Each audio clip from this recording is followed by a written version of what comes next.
30 days ago, 16 brand new house guests entered the BBH house in search of power, control, and ultimately the title of BBH champion. In a month-long power struggle, players competed for HOHs, tried to avoid the nomination block, fought for the power of veto, and ultimately, Marcus, Daniel, Tony, Judy, Keisha, Jodalie, Frankie, Sam, Karthik, Ashley, Gabby, Michael, and Lauren were all evicted, leaving us with our final three. Madison, nominated 5 times this season, was able to win critical competitions while also using her social relationships to avoid eviction. Can she win over the jury tonight? Focer, this 3-time HOH, navigated one of the most difficult live nights in BBH history with a split house twist. He also won the power of veto at Final Four, securing his spot in the finale. Will Focer take home the crown tonight? Preston, while being one of the house's social butterflies, has shown great late-game prowess with back-to-back competition wins to force his way to the final 3. Will Preston secure the votes from the jury this evening? It all comes down to this as we look to crown our final head of household, evict one last house guest, and watch our final 2 take on the jury. Who will win? Who will lose? It all goes down live tonight on the Big Brother Hometowns Season 18 finale.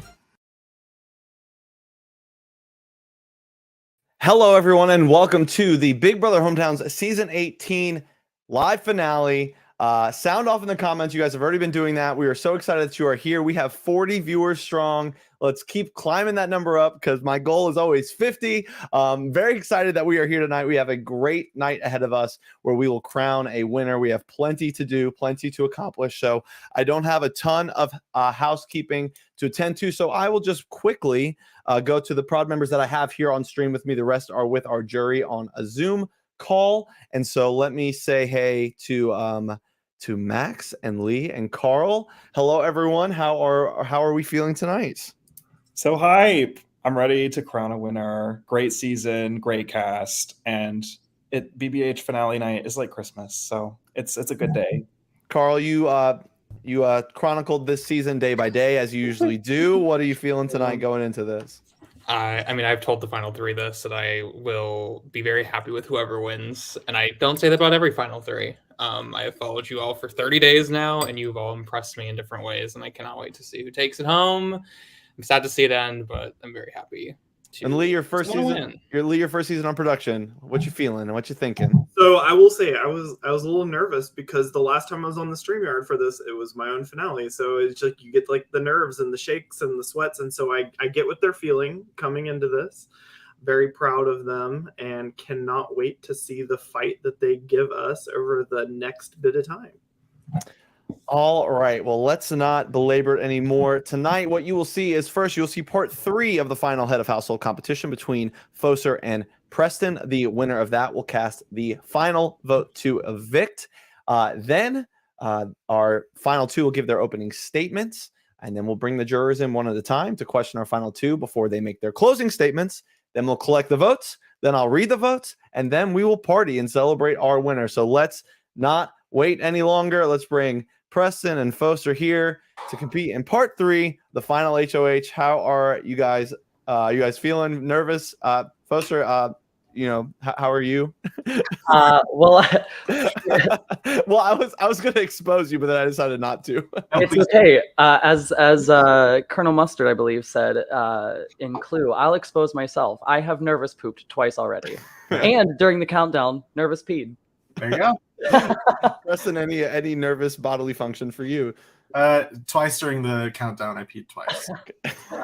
No, I'm very excited. Whatever happens tonight, I will be very, very happy. But obviously, I want to win, so we'll see. All right, well, let's close this thing out. Starts with part 3 of the final HOH. This should come to no shock to you of what we're going to be doing tonight. You'll need a sheet of paper, 1 or maybe 2, whatever. But either way, I need one that says A and one that says B. The part 3 of the final HOH is jury questions. I will ask you a question about something we asked the jury. We asked them a multitude of questions. So, for example, I might say, when asked who his favorite production member is, Carl said A, Josh, or B, Lee. And then you'll hold up to your chest which one is correct. Then you'll reveal that is A, Josh, and that is, of course, the correct answer. And then you'll score a point. We have 8 jurors, so we have 8 questions. If there's a tie, we got a tiebreaker. And I pulled up the wrong document, so I don't have the correct answers in front of me. So let me quickly switch over to that. All right. Are we ready? Any questions? Nope. Good luck to you both. Question number 1. When asked who the least trustworthy player in the game was, Gabby said A, Michael, B, Karthik. When asked who the least trustworthy player in the game was, Gabby said A, Michael, or B, Karthik. All right, and reveal. You both say B, Karthik. You are both correct. It is Karthik, and we're both on the board. 1-1. Question number 2. When asked what she would change about her game, Lauren said A, I would have been more under the radar the first week, or B, I wouldn't have used the power of veto on Focer. When asked what she would change about her game, Lauren said A, I would have been more under the radar the first week, or B, I wouldn't have used the power of veto on Focer.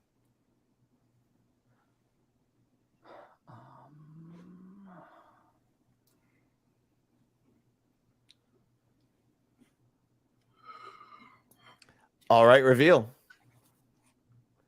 Focer says A, and Preston says B. The correct answer is A, I would have been more under the radar in the first week, and Focer takes an early lead. Question number 3. When asked the hardest part of the game, Ashley said A, making so many genuine connections, then having to vote them out, or B, navigating the second live night only to still be evicted. When asked the hardest part of the game, Ashley said making so many genuine connections to only have to vote them out, and B, navigating the second live night only to still be evicted. Reveal. You both say A. You are both correct. It's 3-2 going into question number 4.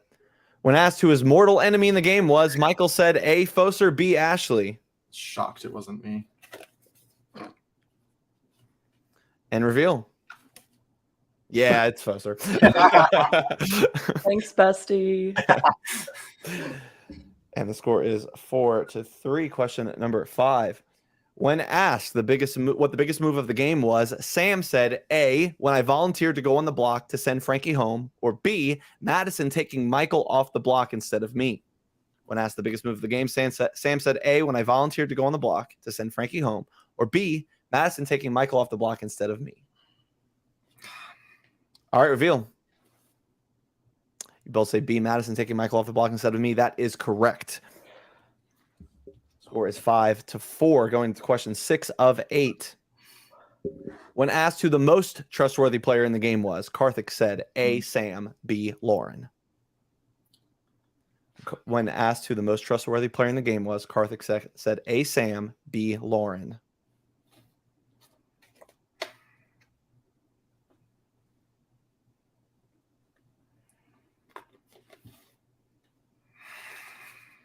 And reveal.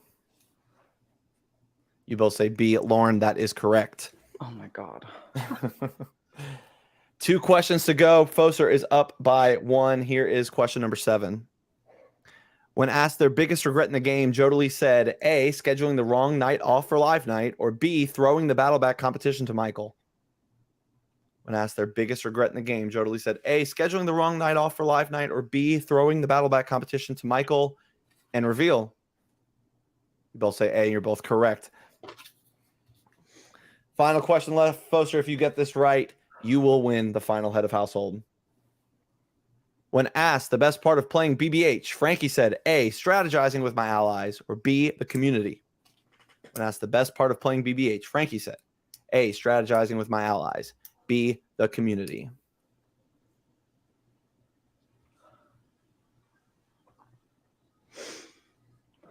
And reveal. You both say B. That is correct, Focer. Congratulations. You are the final head of household. Yes, sir. 8 for 8. Incredible. All right. Let's I'll give you like I'll bring Madison in as we take like a quick 15 seconds. You're good. You're good. You're good. Focer is the final HOH.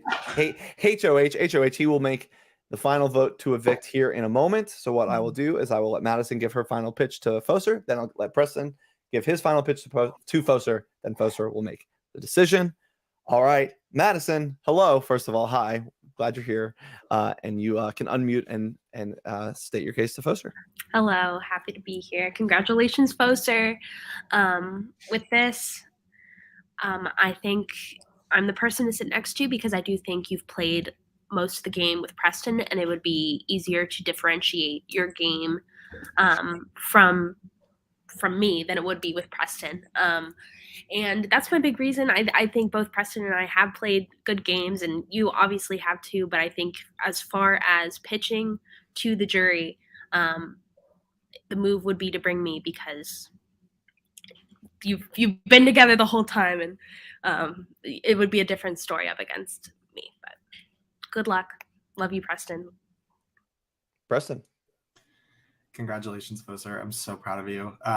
Like Madison said, we've been together in this competition since day one. We've made every decision together. We've done everything we possibly could. We joked about it on day 0, but we made final 3 together. And whatever you decide, I will have no hard feelings. I understand that it might be a little bit harder to differentiate our games if you're next to me, but I would absolutely love to fight for this with you.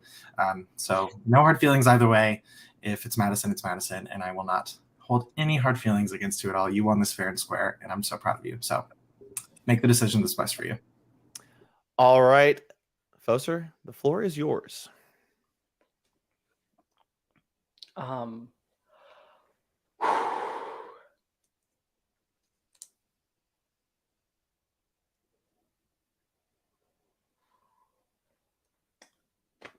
Shit. It's another freaking whatever. I think you both have played phenomenal games. And you both have made this a beast of a final 3. Everyone before us has made this a beast of a game. I have been thinking since last night what I would do if I won, because sorry, like all my thoughts are like down here, so it's not that I don't want to look there. But I've been trying to think how to differentiate game from game and who may potentially be on certain sides from the jury. And I don't think, while Preston and I may have been together the whole time, I don't think we were together the whole time. And I don't that is not my narrative. And so I think I might not have as difficult of a time differentiating from him. So I do think, Madison, I'm going to vote to evict you.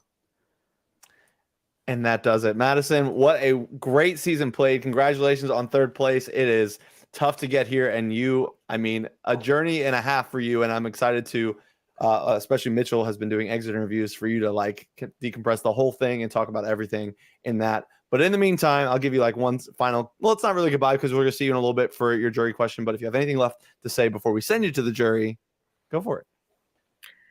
Great job to the both of you. I have so much love. You both have killed it. I'm really looking forward to seeing who wins between the two of you.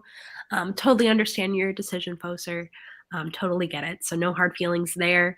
I'm just super excited. I've loved this game. Thank you, Prod, for doing an amazing job. Thank you, everyone, for helping me out on my journey to understanding Big Brother. And it's been a blast, truly. So, yes, thank you. Well done, Madison. We are going to send you to give you your jury permission so you can hop in that chat and hop in that Zoom with all of them who are watching live with us now. But that will be it for you for now. We'll see you in a little bit for your jury questioning. And gentlemen, congratulations. You are the final 2 of Big Brother Hometowns 18. But there is still, take a second. I enjoy it. I thought for sure you were voting my ass out. Oh my God. I saw your neck tense up and you took a deep ass breath. That is crazy. There is, however, still game to be played. While the jury has the power of the vote, you have the power of persuasion for the next hour or so. What's going to happen is you're going to give your opening statements one at a time. Pretty much everything we do tonight is on like roughly a 10-minute marker, but I am never the one to enforce it. I will only enforce things if I think that we're talking in circles or we're getting nowhere. And the jury has been briefed on that as well. Jury, I didn't tell you this. I'm assuming you're listening. When you ask a question, especially if you have a question intended for both of the finalists, just pick somebody to start us off, so we don't play the who's going to go first dance. Just pick somebody, and they will answer your question. Otherwise, Focer, as the final HOH, you can decide if you want to go first now or first later at the closing statements. And once you make that decision, I'll get off screen. Whoever's going first can start. Then they can go ahead and pass it off to the next person to give their opening statement. You don't need me to do that. And then we'll get to the jurors. So first, Focer, are you going to go first here or first at the end? I would like to go first here. Perfect. All right. Well, good luck, guys. I look forward to seeing how this all shakes out. And Focer, you can take it away. Thank you. Congrats, Preston, by the way. Shit, there's like no time to even like shake the nerves out. Okay. Hi, everyone. This game has been an absolute roller coaster for me, and I've had some really awesome highs and not so awesome lows. But through it all, I tried to do my best and keep fighting. I'm going to try my best tonight not to say things like I knew XYZ was going to happen, because I didn't. I tried to make the best moves and the best I tried to play the best based on the information that I had and what was being presented to me and what my perception was. So my strategy coming into the game was to make connections with as many people as I could so I could stay safe if they were to win HOH, while also not competing at my full potential, because I know that competitions always kind of come after me and I become a comp threat early. So I tried to just make it social and play a fuck around and find out kind of game. But I kind of had to scrap that immediately and start adapting. Almost immediately, I was hearing that I was both a social threat and a comp threat after the second round. And by the end of round 3, I was social, I was competitive, and I was in a tight trio with Frankie and Preston. And having been on the nominee block in round 3 because of the carousel of chaos, I was also being like seeds were being planted to vote me out that early if I had stayed on the block. So I had to, very quickly reassess my game. While I did have separate alliances with Frankie and Preston, the three of us as a 3 were not actually a thing, which is funny. But there was no way to prove that with all 3 of us still in the game. But I had 2 of the 3 votes not go the way that I wanted.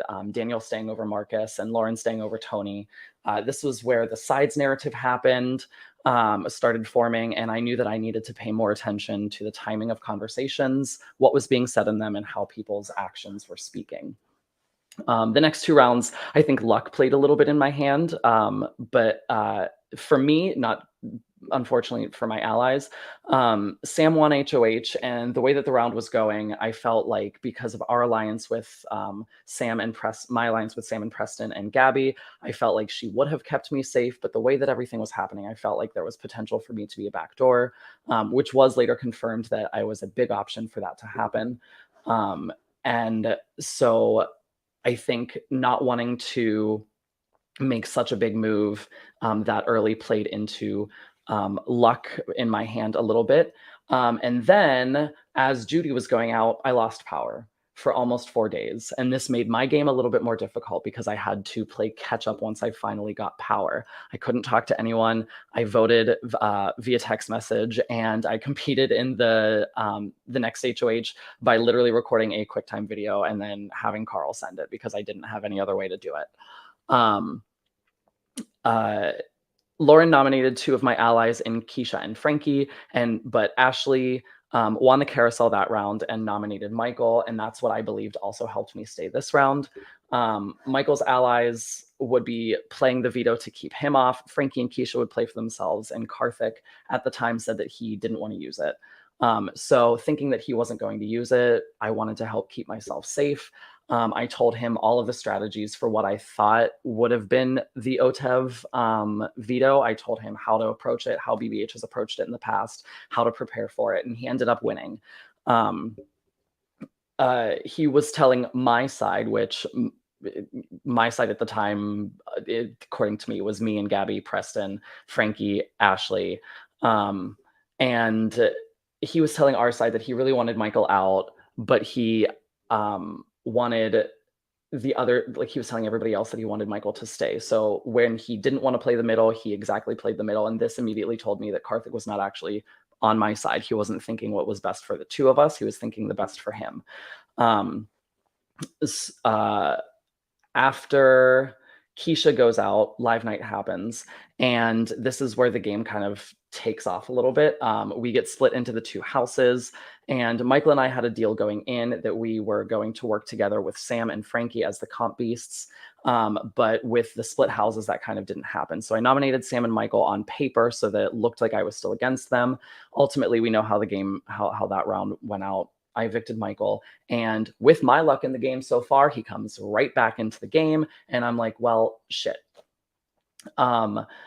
After that, I think what did actually help me, though, was that it exposed some cracks in the four of Madison, Lauren, Michael, and Sam, and that's where the game kind of opened a little bit, not just for me, but for everybody else. I think Gabby winning next, and between her and Preston, the way that they played that round told me that Frankie was always a backdoor plan.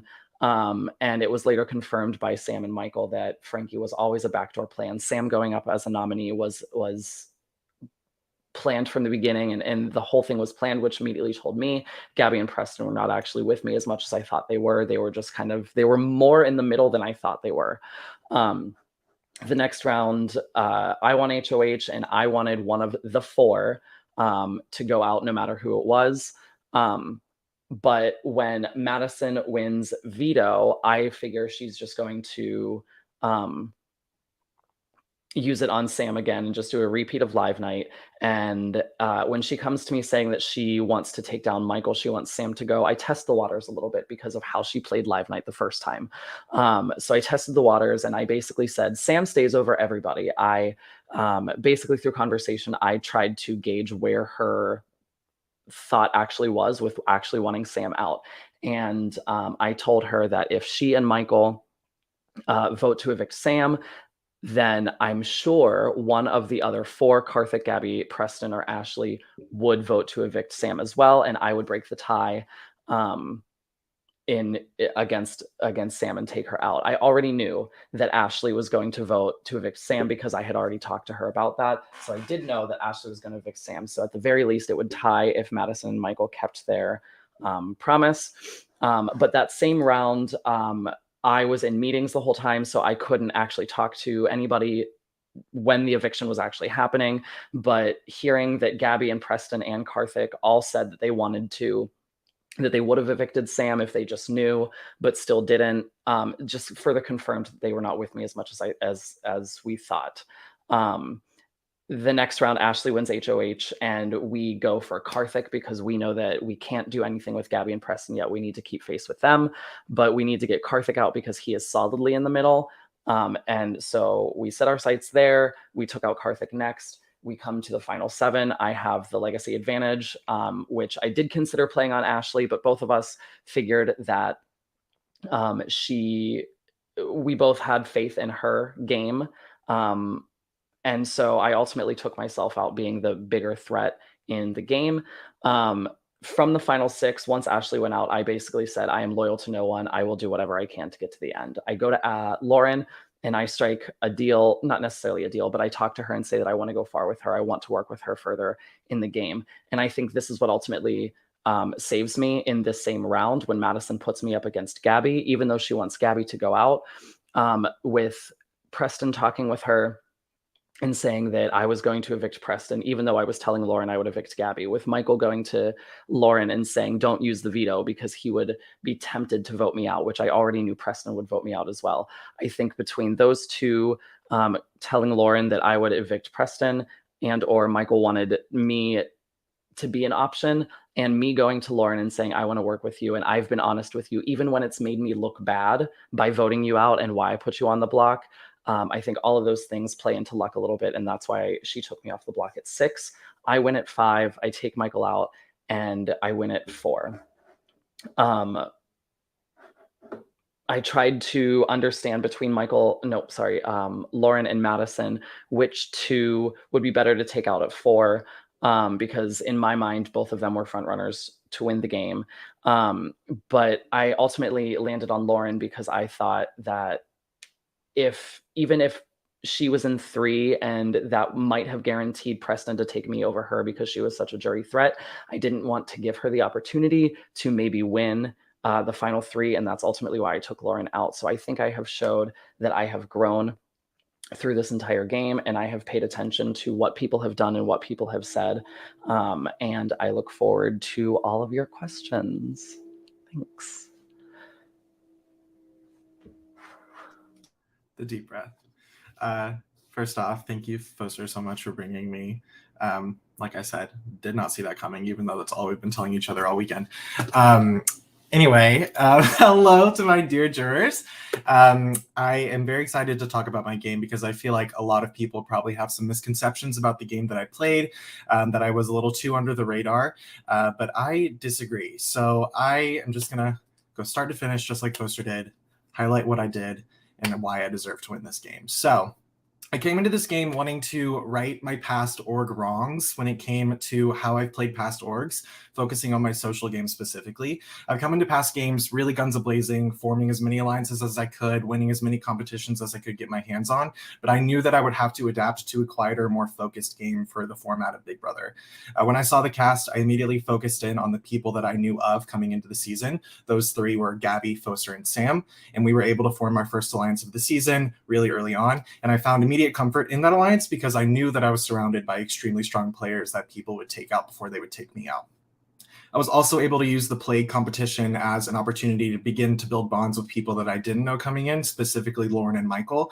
I made deals with both of them since all 3 of us made the final 4 of that comp. I was able to make deals that I wouldn't put them up if I won, vice versa. And of course, I didn't know it then, but already on day 1, I had found myself in talks with the people that would end up being on the 2 sides of the house once we hit the post-jury phase.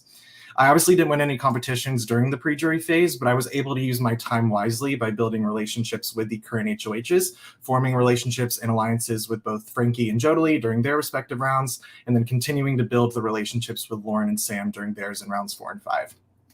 I wasn't quiet at all during the first 2 evictions. I was pretty loud in support of Daniel staying in round 1, Gabby and staying in round 2, and I didn't find myself having to make any drastic decisions for myself until round 3 when Lauren and Tony found themselves on the block looking at our first split vote of the season. This was also the first time that Gabby, Focer, and I were able to notice that Sam might be closer to Michael than she was with us. We then decided to make an alliance with just the 3 of us, and from that day on, every ounce of trust I had in this game was with the 2 of them. During rounds 4 and 5, Sam and Lauren had power, and I knew that I had to go with the flow because if I was to make any large waves, that side of the house would easily be able to target me at that first live night, if not the early stage of jury. As much as I wanted Judy to stay in the game, I knew that flipping to vote to keep her would raise a red flag in Sam's eyes, so for self-preservation, I had to let Judy go. Round 5 was the first time in the game that I actively went against the HOH request by evicting Keisha over Frankie, who was Lauren's target. While I wasn't in alliance with both Keisha and Frankie, I knew Keisha had stronger relationships with other people as she left me out of conversations when it came to that round 3 vote flip last minute to keep the vote in Tony's favor while pinning it on one of my closer allies, Karthik. I was able to then convince 2 of Keisha's best friends in the game, Jodely and Ashley, that my trust would be worth more in the second half of the game, and they both evicted Keisha to prove trust to me. Cut to live night 1, when shit hit the fan. It was Focer and I versus Sam and Michael with Madison straight in the middle. Obviously, Focer, like he said, put up Sam and Michael. Madison won the veto, and that is when we learned where Madison's trust was in the game. She used it on Sam, but she promised me that she was going to keep me, knowing how big of a threat Michael was for everyone playing. So I relaxed a little bit because I knew in a vote between Michael and myself, Focer would break the tie in my favor. I initially didn't think I had a shot at all in getting Sam's vote, but after she talked with Madison, she told me that she would also be voting to keep me. So I now had 2 of Michael's biggest allies in the game promising me their vote to keep me over him. Madison went back on her word, as we know, evicting me instead, but I still had Sam. After live night, I promised my entire game to Sam, as she was the reason I wasn't evicted, and that was a promise I would never break, and that is why I voted to keep her during Focer's HOH. After that mess of a live night, I knew that Gabby, Focer, and I had to put in some work to build a strong force in the game to go against Michael's side. So after that Keisha vote, I knew for a fact that Ashley had my back 1000%. So I pulled her into that pre-existing trio of Gabby, Focer, and myself, creating a new alliance that I would then fully and wholeheartedly trust until Ashley's eviction during the second live night. One of my bigger strengths in the game, in my opinion, was knowing when to let my allies fall.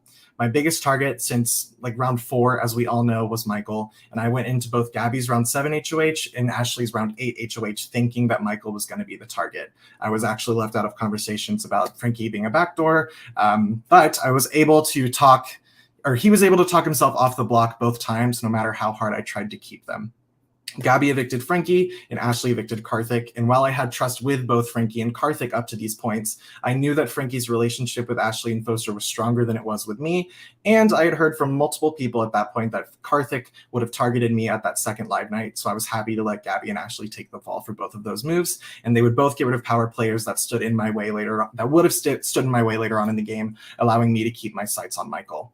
Even with Gabby winning the HOH during live night 2, I knew I would be safe, but keeping Michael during Ashley's HOH guaranteed that Ashley would then be evicted, as we all knew that Michael would trust Lauren and Madison over me, Gabby, or Ashley.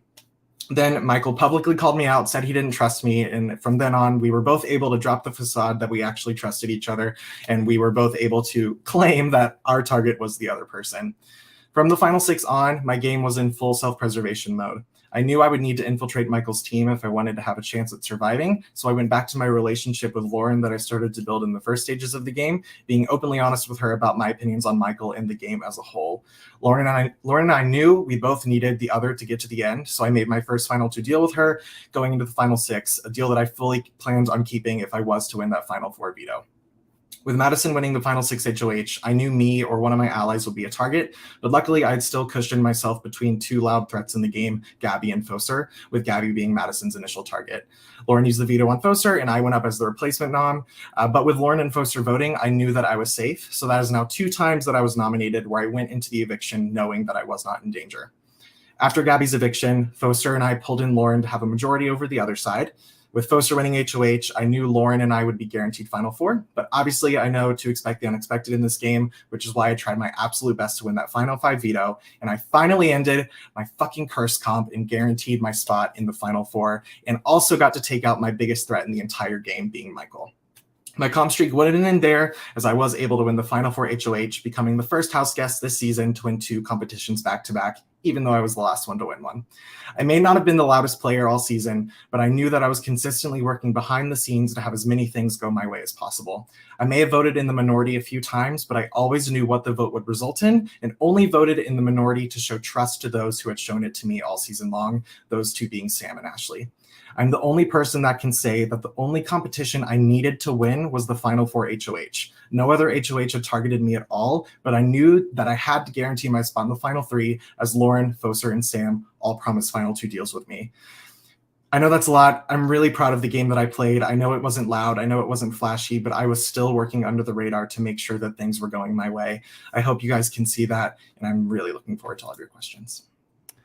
All right. I also want to say, I should have said this before, this is a preview of the HTL final right here. So catch that coming your way pretty. Josh, we were on call last night, and I was like, I'm so excited to wake up to a notification Monday morning. So, hey, guys. Let's do this. Let's do this. All right. Let's get on with it. Your first juror of the night spells his name with 2 L's, and that would be...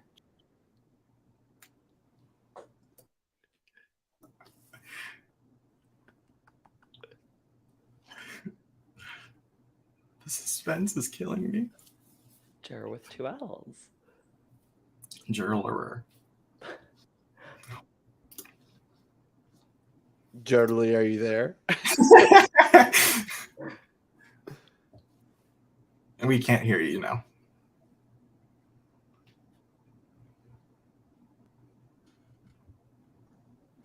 He says, hold on. Hold on.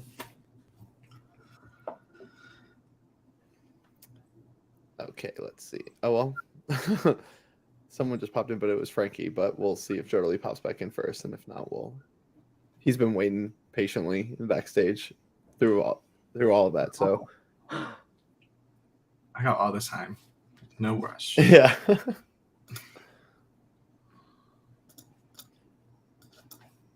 The comment sections are popping off as they should, so have fun commenting away.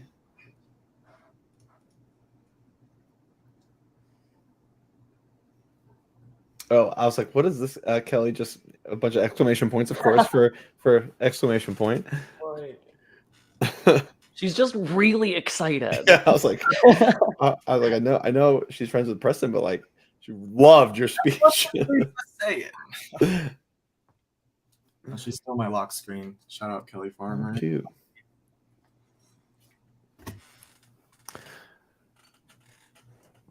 I'm gonna give Jodely like a couple more seconds to pop back in, but I'm afraid that if like he gets back here and then I go to Frankie, that we'll have this problem again. Yeah. I mean, if we need a little vamping, we do have Madison. True. No, Madison's not in. She's not backstage anymore. Oh, okay. I mean, we have clips of her singing. Oh, here we go. Here we go. Jodely, are you here now? Oh, Hey. hello? Hello. Hi. Yes. Pal. Hi, guys. Sorry, I got so attached to the Zoom, I just forgot to leave it. How are the two of you? That's not my official question. How are you? Lovely. Good. How are you? We miss you. Oh, I'm wonderful. Being locked up in the jury has given me loads of time to oogle over the both of you, don't you worry. Okay, so I have a sense that the rest of the jury is going to grill you on the strategic portion. So I don't necessarily consider myself the strategic player. So I don't necessarily want to give my vote necessarily to like the most strategic person. I guess what I'm necessarily looking for, since you won't see me again for like another hour, I'm looking for a good story. I'm looking for growth. I'm looking for a feel-good Hallmark movie. You know what I mean? So that's where I'm going. And we'll start alphabetically with the questions. Focer, not Focer, how are you? Doing well, my love. How are you? I'm well. I miss my little sailor, of course. Now I have to gossip about you. So we, of course, had our board game alliance. Preston was there too, but this isn't about him. We were in it together, and I felt wonderful with you. I felt lovely with you. And then, of course, I went home at a place that you could not help. And I think kind of around the round table, when I was having conversations with other people, gossiping as you do, I remember there are certain people in the jury that was like, oh, baby, me and Focer were on call like every day. Like, Focer was giving me everything that I needed to survive the winter. And in the back of my mind, I was like, that's interesting. Like, I got like what I needed to survive the spring, not the winter, but like, that's fine, right? And then at the round table, someone made a really interesting comment that's just kind of stuck with me all day, where like Focer is like a magnet. Focer is lovable and can be himself to everyone. And it doesn't necessarily mean Focer wants to work with everyone. It's just what he naturally does. And I thought that was very interesting. So my question to you, kind of on the back of that, is when you were looking for contestants to make your top priority, what would you say were the main things you were looking for to be a really good ally in your game? Because I think you're so compatible, you could really go with anybody. So how did you go about sifting and choosing who your best allies were? So in choosing who I think would be closer to me, I tried to first go off of the vibe, how well the call went, and whether or not I thought they were being genuine with me. I think I had a pretty good idea of if I was getting on call with someone based on what they were saying, based on how they said it. I felt like I could read whether or not they were actually into me as a person, into working with me, or if they were just kind of giving me what they thought I wanted to hear, or the basic answers that they were giving everybody. So I really tried to read, especially early game, I tried to read into some of those conversations. I know my very first call with Sam was after the alliance of me, Preston, and Gabby was already formed. And on that call, she had said something that kind of, it didn't strike me the wrong way, but the way that she said it and the way that it came across to me was saying that she was already thinking of ways to get out of it. She was already thinking that she didn't fully trust me. So even though Preston trusted me and Gabby trusted me, that call with Sam was already telling me at some point she's going to not be with us and she's going to be the first one to flip. So by that time, I had already started to think that way. And that's kind of how I tried to guide all of my conversations with everybody, was just read into what they were saying, how they were saying it, and if I truly felt that they were coming off genuine. I did try to find players that I thought were being genuine with me and actually wanted to work with me, as opposed to just giving me something that was cookie cutter answers or the general, like, hey, how's everything going? And really cater to a conversation between the two of us versus just a conversation because it's transactional.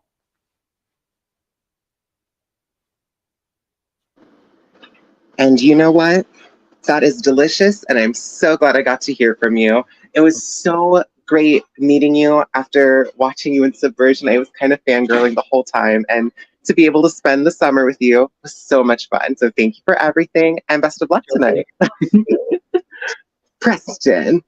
Hi, babe. Hi. Okay. So we too were in the Board Game Alliance together with Focer, but this isn't about him. It wraps around, huh? I will say, over the course of getting to know you, of course, I recognize you from the Hive.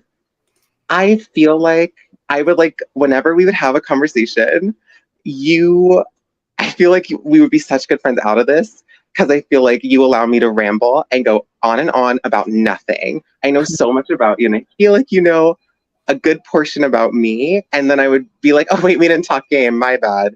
I think you two have this unbottled charisma that is just, I think you know how to use it very well. And again, from the round table, something that was said that I was like, that's like perfect, is that there was the argument made that you, Preston, had the most agency. Not everyone agreed, but I personally was like, yeah, at least from the knowledge that I know, Preston had the ability to turn, pivot, dip dive, do everything that he needed to, not get targeted, and be very cute along the way while doing it. And then I got to thinking as well, compared to the two other people you were up in here with, there were concerns raised about, is it better to swing big, aim for the fences, and miss from time to time? Or is it better to stay in the dugout, be calm, cool, and collected, and just kind of wait and see? So my question is going to be kind of around that line. I would like you, question, Jeopardy rules. In a perfect world, we'll say jury, why not? Who would you have picked to be your ideal final three? Because I think you, out of everyone, really did have the opportunity to take your pick of the field. And Focer and Madison are an interesting final three. I think they're very cute, but I wonder if that's what you wanted. And if you didn't get exactly what you want, like, how did you make it work for you? Yeah, that's a really good question. So I'm just gonna operate in a post live night world, if that works. Sure, totally fine. Okay, so I think my ideal final three, if I could have had the pick of everyone in top 10, I think would have been Lauren and Ashley and myself. I knew pretty much from the beginning when I started working with Focer and Gabby that they would be threats that I would have to get rid of if I wanted to have an easy win. I feel like I used the first half of the game to really get to know people on a personal level and then decide if I wanted to trust them moving forward or not. And that's kind of why I feel like I was able to get away with the low under the radar game, because everybody felt good about me on a personal level before they were worried about me as a player. And I think that one of the strongest personal connections I made in this game was Ashley, and we were able to be very candid with each other. And that's part of the reason why I think I was able to convince her to vote Keisha out, and how she was able to have my trust fully moving forward and vice versa. Like, I never once wavered on her, and I knew that she would carry me to the end if she had the chance to. And then when it came to Lauren, while yes, we were able to build personal relationships, but because she was the first HOH and because our first conversation was about the plague, like, okay, well, if I win, what are you going to do? If you win, what are you going to do? That kind of stuff. We had a strategic relationship before a personal one.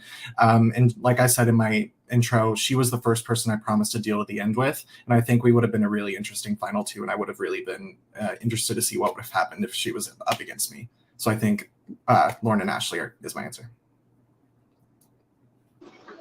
Fun times. I will say for you as well, even though I only watched one game with you, like in it before, I feel like just between the 2 games I've seen you, the amount of improvement and the amount of growth, and oh my gosh, the amount of hair, those are all things you should be very proud of. And I look so much forward to seeing you guys in the future and being best friends. Yes. Don't these other jurors rip you to shreds. I believe in the both of you, okay? Josh, where's the car? Here it is. It's driving you away. Thank you so much, Jodie. All right, next up is one of our org newbies this season. It is Frankie. First of all, I know that this is about the 2 of you, but Jodie, baby, you're a fucking icon. I just can't. Sure. Hi, babes. Hi. So I think first and foremost, I am very glad that the gay agenda was successful and you two are up here right now. Good for you. I also love that people really thought that all 3 of us were doing a thing. Mm-hmm. And we just no shade, Preston. I don't know you, homie. No, we just didn't. You didn't message me back, Frankie. I didn't message anyone back. That's why I had to vote out Tony. But sincerely, I think I'm just really proud of the 2 of you. I think there were a lot of people that I would have seen in y'all's spots and I would have had a lot of questions for, and I would have had a lot of sort of the fuck were you doing and tell me why for. But seeing the two of you in this moment is really exciting. And I am very proud of the both of you. And either way, fucking great. This is a win-win scenario, I think. No shade to anybody else. I guess we were working together the entire time. I do think, speaking of the icon, Jodie's question to you, Preston, about who would your final 3 ideally be, was interesting. And I think it's unfair that Focer doesn't have to answer that question. So, Focer. My ideal final 3? Yeah. I think if we're also operating post live night, I think my ideal final 3 would have been you and Ashley as well. I think even though, and I was very candid with everybody after you left, that you did not talk to me about as much as you did not talk to everybody else. You and I talked maybe an inch, an ounce more than you did with others. From what I was hearing, but we still did not talk all that much. That said, I know that I was one person that you strategized with and fully trusted a lot. And Ashley was my number 1 from the very beginning. She and I would spend hours on call strategizing of how to get round by round. So my ideal final 3 would have been you and Ashley. Yeah, if you didn't say that, I would have fucking lost my mind. So cool. So also my other question for the both of you, because I think that both of y'all's games were great, and Preston and I had a lot of my questions sort of surrounded around the fuck did you even do, right? No shade, but gay asses, what did you do? Because it was so fucking quiet and subtle, and then hearing you talk through all of that, I think was really impressive. And hearing you sort of articulate all of that was oh, that's I sort of my feelings shifted in a big way. Y'all are fucking great. But I am wanting some drama, right? I think that's been my whole vibe this whole time. It's let's get messy. That's why I want to take Daniel the fuck out. So you talked both about why you think you are, right? Why you've won, which is great and lovely. I wonder why you over Preston, why you over Focer. Why I think I deserve to win over Focer? Yeah. So I'll ask you first, Preston. Okay. Damn. This is, I feel like, a question I should know the answer to immediately. But the fact of the matter, and I have been completely candid and open about this, I played pretty much all my game with Focer. So I've said since Final 6 when Gabby went out, I was like, if it's not me, I want it to be Focer. So that's kind of where I'm standing right now. I think that I was able to get away with a lot more than Focer was. I think that the conversations I was having with that other side of the house, like I was making deals with Michael, even though we both knew that they didn't mean anything. I was making deals with Madison. I was making deals with Sam and Lauren. And I think that they were all trusting of me more than they were of Focer. And that kind of goes back to the point that I made where I never really felt like I had to win an HOH. Like, I know for a fact there were rounds Focer was like, I need to know that I'm safe right now so I can make moves. I never really felt that way until that Final 4 HOH where I just needed to be in the Final 3. And so I think that just the way that I played the game differentiates itself enough from the way Focer did, where that's why I think I deserve to win. I think I deserve to win over Preston because I was able to win power and make moves. And all 3 times that I did, I guess technically 4, all 4 times that I did win HOH, even though Michael came back after the first one, they all 4 rounds went my way. I was able to win power and have those things happen correctly. And so being able to win power and actually affect the game directly. I also think that much to what he just said, I didn't have to make and didn't feel like I should have needed to make deal after deal after deal after deal. I was trying to play the game much more organically than just playing, keep me safe for a round, keep me safe for a round, keep me safe for a round, just so somebody felt that I felt like you knew where I stood with you, basically, is what I'm trying to say. Like, I didn't feel like I wanted to go to you and say, just keep me safe this round and then all bets are off. I didn't need to do that. And I had continual growing targets on my back pretty much from the very beginning. I was labeled as a social threat. I was labeled as a comp threat after the second round, and all of those targets continued to grow and multiply. So I feel like I had more to dodge. Yeah. Nice. Well said. I think I just have one more question. I don't want to take up too much time, though arguably this is the most important one. Can you tell me some of your favorite things about me? My favorite thing about you, Frankie, is that you said you would hire me in San Diego. And I will Great. Resume. Great. Wow. We love that. Interesting, Frankie, since you want to get messy, you told the exact same thing to me. Yeah, and neither of you have sent me a fucking resume yet. So I cast a lot of people. I cast a lot of people. What do you think? It's a one person. Yes. In all seriousness, Frankie, the few calls we did have, I fell in love with your personality. Like, you are just so fun to talk to, so fun to just joke with. And that is just something that you don't get a lot out of people that play these games. So some people take these games so seriously, and we were just able to just shoot the shit and have fun and know at the end of the day that whatever happens here isn't personal. And that's something that I really appreciated with you. Yeah, I would probably echo the same thing. I think it was really easy to connect with you. It was really easy to find common ground. And, especially with, no offense to Preston, you and I are so close in age that it was easy to also have go off of those experiences as well. And also having lived in California. So it was just really easy to make connections with you. And I think that's what was able to get us to kind of talk so candidly about literally anything with each other. And there were some conversations that we have had that I don't think I've had with anybody in any other game that I've played. And I'll let you say any of that if you want to. Yeah, it's rare to find somebody that is, whether they're new or whether they're tenured in the community, somebody that is so free and open and just wants to basically have fun while still being competitive. That was both very sincere answers to an absolutely absurd question. First of all, second of all, it is interesting, Focer, that you just copied Preston's answer. No, I did. Though I do want to specify that I am young. I am younger. If you want to compliment that is not about Preston, I really like your teeth. Thank you. I just bought them, and they're just very Okay, now They're that we're very at the new. teeth section of this jury questioning, I'm going to move us along.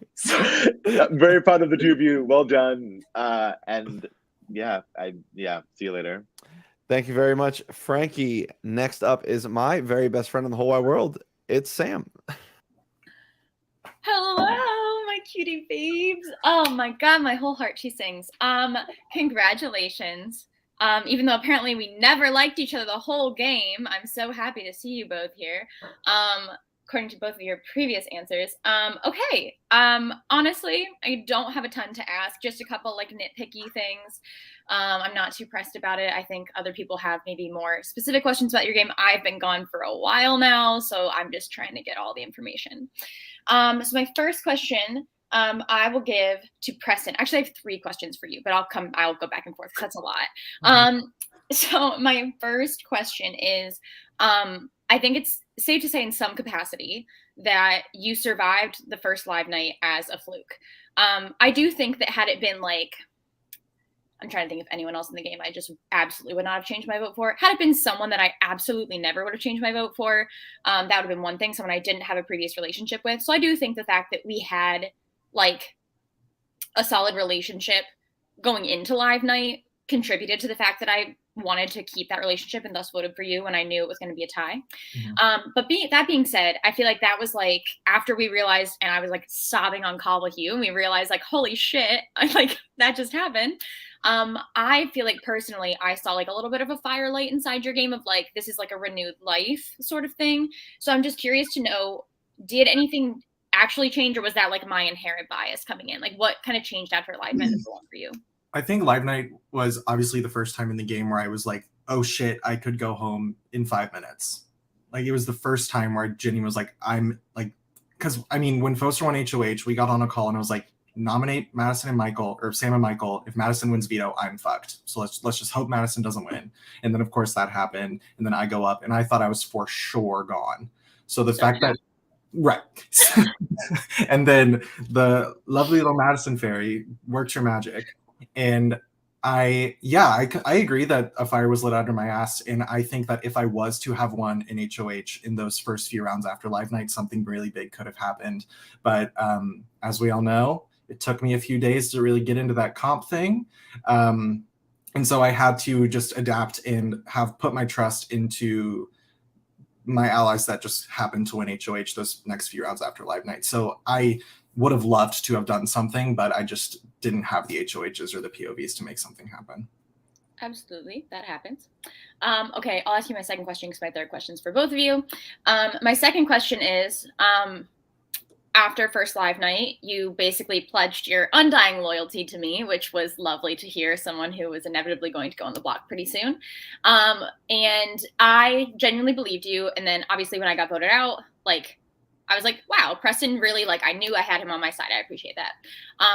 I'm curious to know how far that loyalty would have extended into the game, as I was not one of your final, like, 3 people, nor did I expect to be. But I'm just curious to know, mostly for my edification, like, how far that really would have lasted for you, and would I have known when it ran out?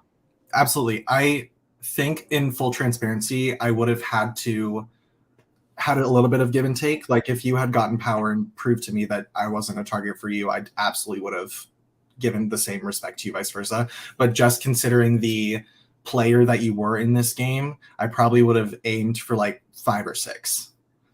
Just because, I mean, I said the same, like Focer and Gabby weren't in my top 3. Oh, no. And I just think if you were in the final 2, you would have won, and as you should. So yeah, probably around 5 or 6, probably after that second live night. Okay. I was just curious. Thank you. Okay, Focer, I'm so shocked to hear that apparently I never wanted to work with you, and I've always been lying the whole time. So I would just love for you to tell me what I said that made you think, oh, Sam doesn't give a shit about this alliance, because I did, and that's why I didn't nominate you, and everyone in the fucking world told me to backdoor you that round. So I'm just curious to know what's going on your little brain over there. No, so it wasn't that I thought you never trusted me and didn't want anything to do with me.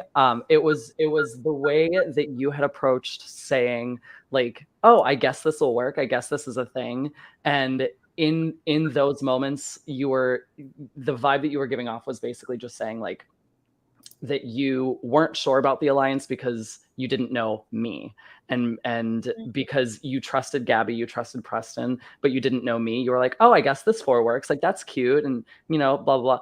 And so like I said, the vibe that it was giving me was basically just that you trusted the 2 of them and their opinions, that I was trustworthy, but you didn't trust me yet.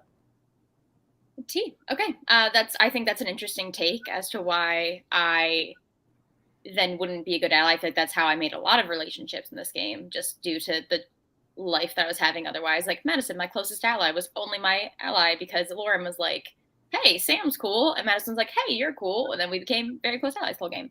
Obviously not close enough, Madison, in the Zoom. Anyway, I had a lot more questions for Madison. You guys are lucky. Okay. And then my last question is for both of you.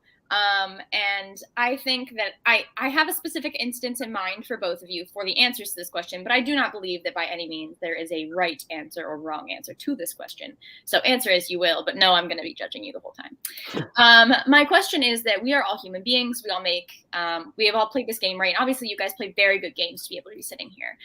But we are not perfect. We all make mistakes in this game. And I do not want you to tell me a game mistake that you made. Like I should have used this POV. I should use this HOH differently. I don't want any of that.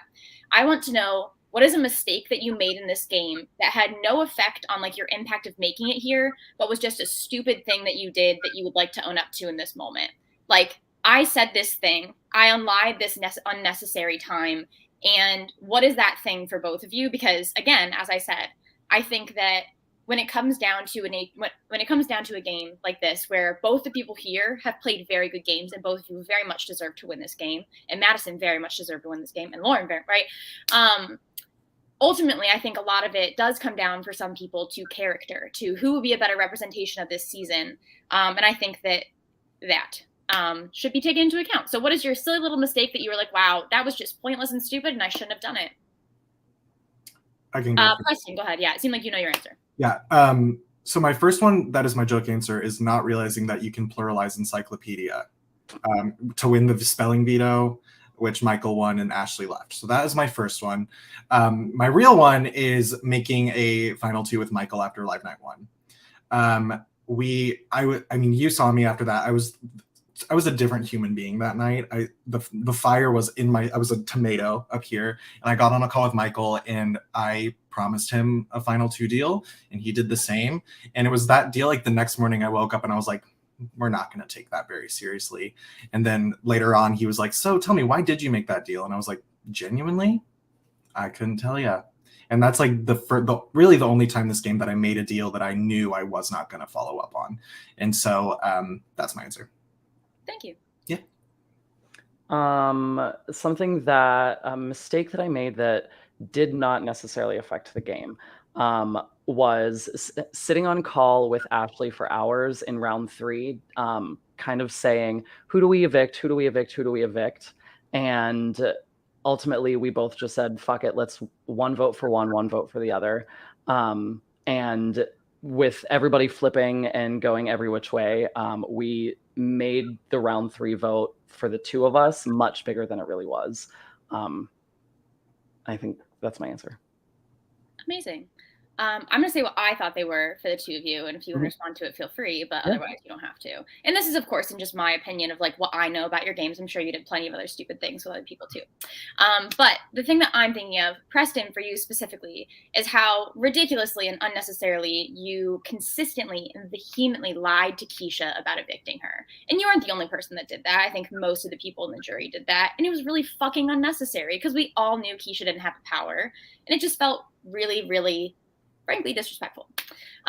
Focer, on a similar disrespectful vein, I know that you were in meetings, and I know that's a difficult time, and I get that. But the fact that I sent you paragraph after paragraph after paragraph begging you to consider my point as to why I deserve to stay, to not even get a single word from you saying, Sam, I'm really sorry, you're a great player, but this is why I'm doing this. Or even saying, I'm really sorry, I'm choosing to keep Lauren.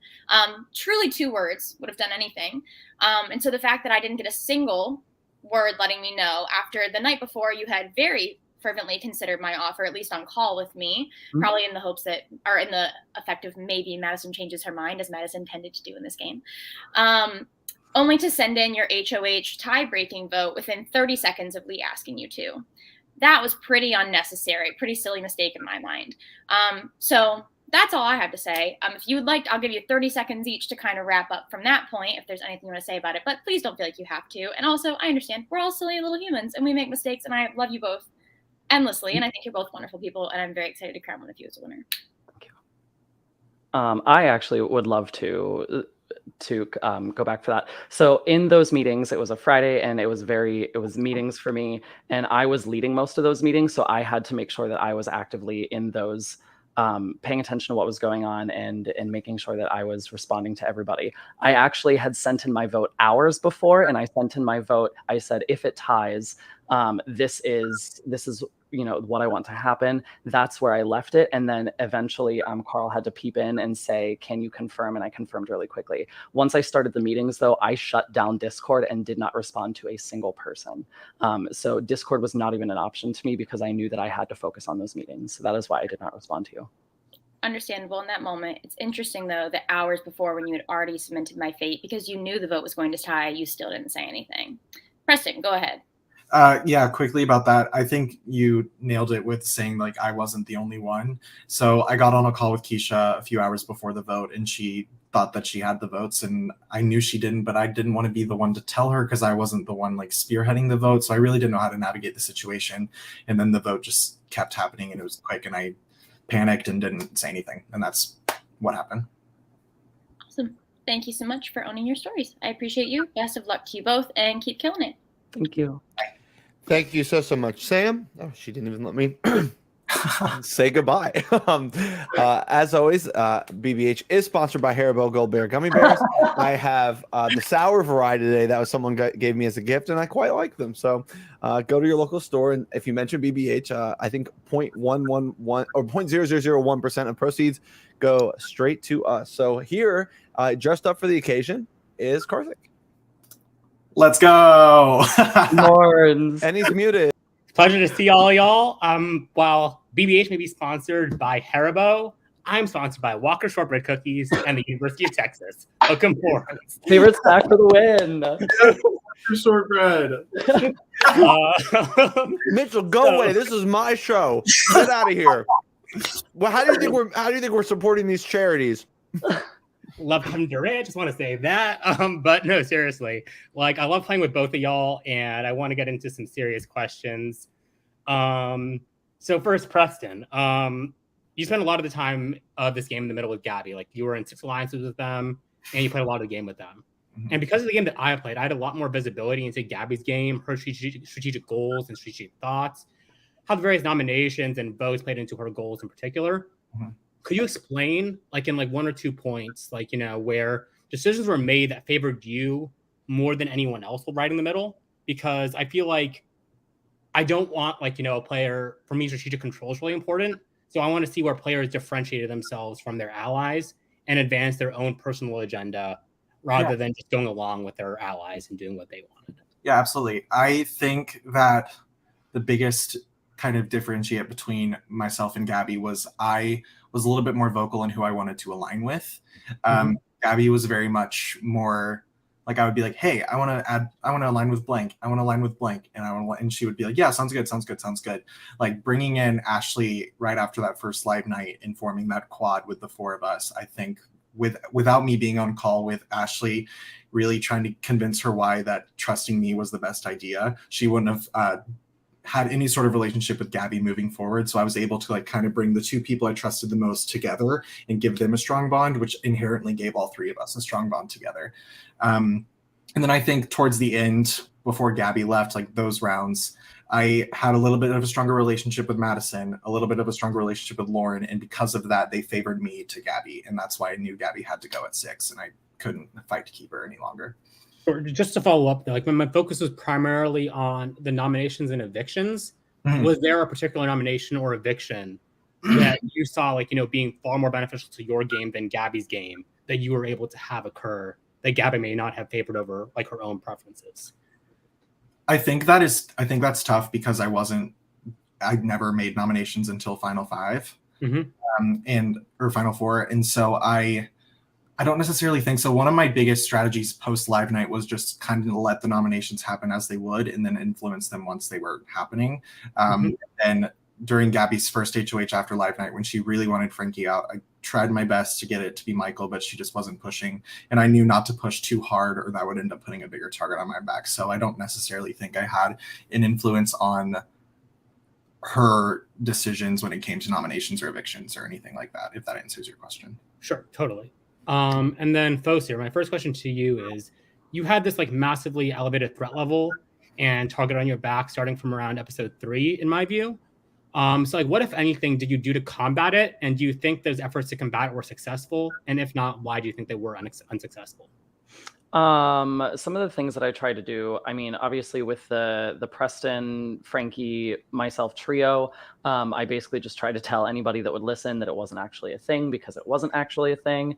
But obviously, you know, that was up to the people to believe whether or not that was actually a thing. And basically through conversation, I tried to, anything that was about me, I tried to dispel socially and make my game seem a little weaker than it actually was. I was vocal about wanting Marcus to stay, and Marcus didn't stay. I wanted, I voted to evict Lauren in round 3. I wanted Judy, or I didn't want Judy or Keisha to go, but I didn't really have any say in that.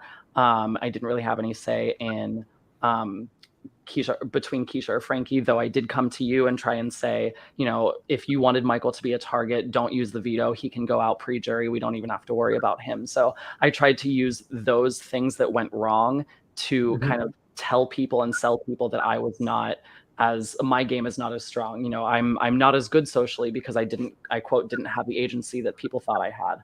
I did not do as well in competitions. I either did really well in some of them, or I was bottom of the barrel. I was almost never in the middle. So I tried to lower my competitive edge by doing very poorly in competitions when I felt that I could actually afford that. And strategically, I tried my best to allow some people to kind of take the reins and come to me with strategy and start the strategic talk, like you and I did sometimes, before I went to them and tried to express my opinions on how something should go. That makes sense. And then do you think it was successful? Was the second part? Sorry. In some of the instances, I think it was successful in little battles. I don't think it was necessarily successful overall because I think my targets never really left. Right. Yeah. And then you mentioned, like, you know, the Lauren vote, like, you know, that was, I think, probably, like, you know, the most split vote that we saw for a long time this season. And I was talking to Ashley about it, like, you know, in the jury, and you guys talked about, like, she talked about like how it was intentionally split between the two of you. Did you intentionally choose a losing side, or did you split and just let the cards fall where they may? No, at the time that we were making the decision, it was still in Lauren's or in Tony's favor to stay. So at the time that we were still talking about the split, Tony was still staying, and we thought we wanted to just spice it up and make it a little more spicy. And so we said, you know, we can both vote to evict Lauren and just make it certain we can keep Tony in the game, and that's totally fine. Or, you know, we can make it closer, make it spicy, and it ended up happening that way. So the threat reduction there was then a post hoc decision, not a strategic decision before the fact. Correct. All right, cool. That makes a lot of sense. Thank you. And then to everyone, I'll start with Preston, I guess, because I asked you the last question, Focer. If you could pick one part of the game that you are most proud of, / that you were the best at, between physical, strategy, and social, and which you think that you were the best at, and like, why should I focus on that when I cast my vote? I mean, I think for me, it's obvious that it was social. I didn't necessarily come into the season wanting to just be a social player, but, you know, with only playing in 2 vetoes before the top 7 and not getting any HOHs really go my way, I had to rely on my social relationships with people. And that, I think, is exactly why I was safe up until now, really, but that up until I was able to start winning competitions for myself and make decisions for myself. So absolutely my social game. Sure. And then I guess my follow-up there is, with your HOHs, how many of those HOH competitions did you intentionally throw? And then how many of them did you try to win and then just came up short? Drum roll, I didn't throw anything. My joke towards the end was that I was throwing every competition, but that is not the case. It's not in my nature to throw a competition, even how badly it looks like I might have. I promise on everything that I did not throw a competition. Relatable. So, Focer, the same question to you. If you could pick one part of the game that you're most proud of and you want me to focus on with my vote, what is it, and why should I cast my vote based off of that part of the game? I think for me it's strategic. I think strategic kind of umbrellas both social and physical as well, because you can strategically throw a competition. You can strategically put your all into a competition. You can strategically tell somebody one thing. You can strategically withhold information. So I think that for me, I used the strategic aspect to my advantage the most, because I kind of wanted to win when I felt I needed to, win if I felt I wanted to, and also have conversations go specific ways. That makes sense. So, Focer, watching you in the competitions, I felt that you were always pretty clutch. When it came to the competitions, you won the competitions when it mattered the most, and that it looked like you were going to go out if you didn't win those competitions. Mm-hmm. So my question to you was also by the same nature, which competitions did you try to throw? And, which ones were you trying to aim to win? Or yeah, actually, let's just focus on which ones did you try to throw, in that context. So it depended on what the politics of the round coming out of, at least for HOH, it depended on what the politics coming out of the round was for me. So if I felt like I was in danger, then I was going hard for the HOH.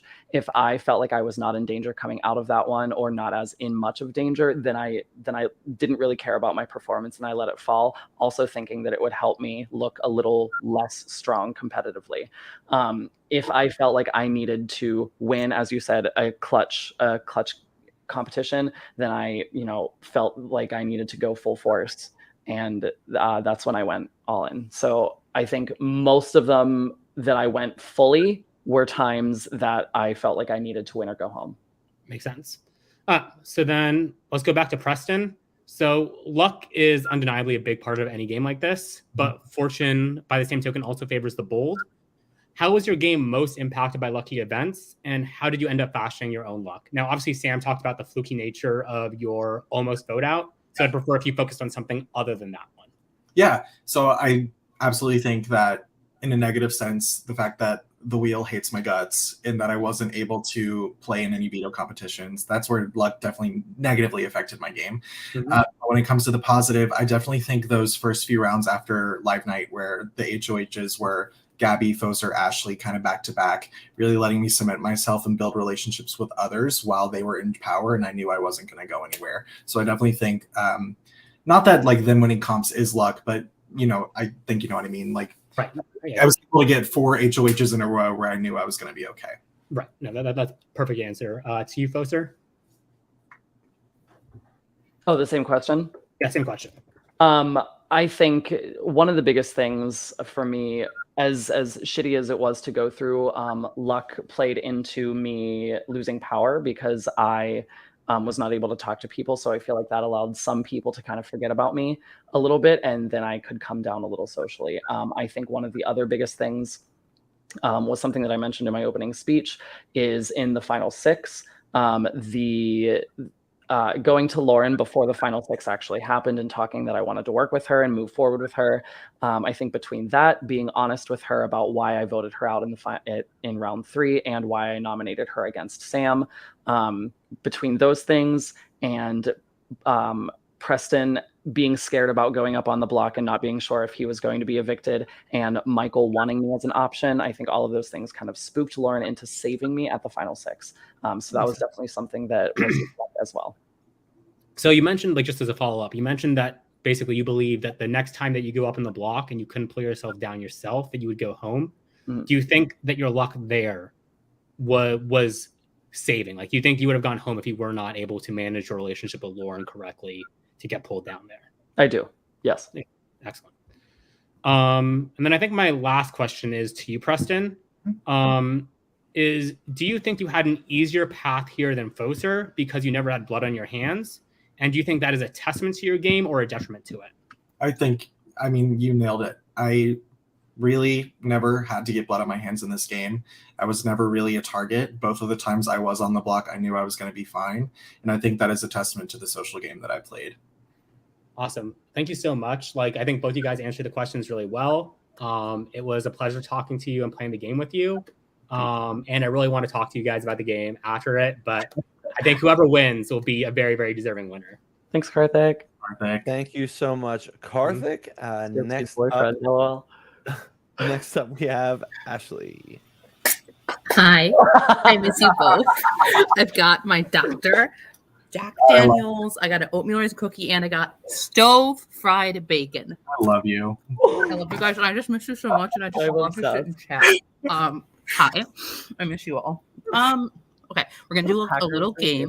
Okay. We're gonna do. Sorry. You're good. You're good. We're gonna do an activity. Ask a few questions. We're gonna have a little fun, so we can have a winner, and then I can sit and talk with you guys after the renames. So that's all I care about. Let's go. Close your eyes. Both of you, close your eyes. We're gonna play a game. I'm gonna say a juror's name. I want you to raise your hand if you think you have that vote. Okay. Understand? Cool. Jodely. Cool. Frankie. Okay, cool. I'm trying to go in order. Sam.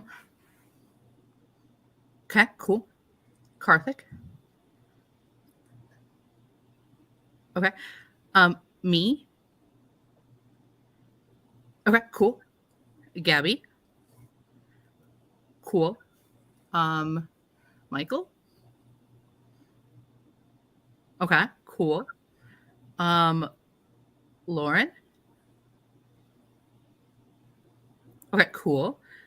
Madison? Did I forget anyone? Okay, cool. Cool. Open your eyes. Let's talk. Hi, I miss you guys. It's fun. So for this game for me, I had an emotional up and down, roller coasters, highs and low, and I had to choose a lot of times between my heart and my head. We're gonna use that as my jury question, kind of like thoughts. Can you tell me a time where you had to go against what your head thought was right and vote with your heart, and vice versa? Were there a time where you wanted to listen to your head, but you went with your heart instead? Who went last first time? Or first last?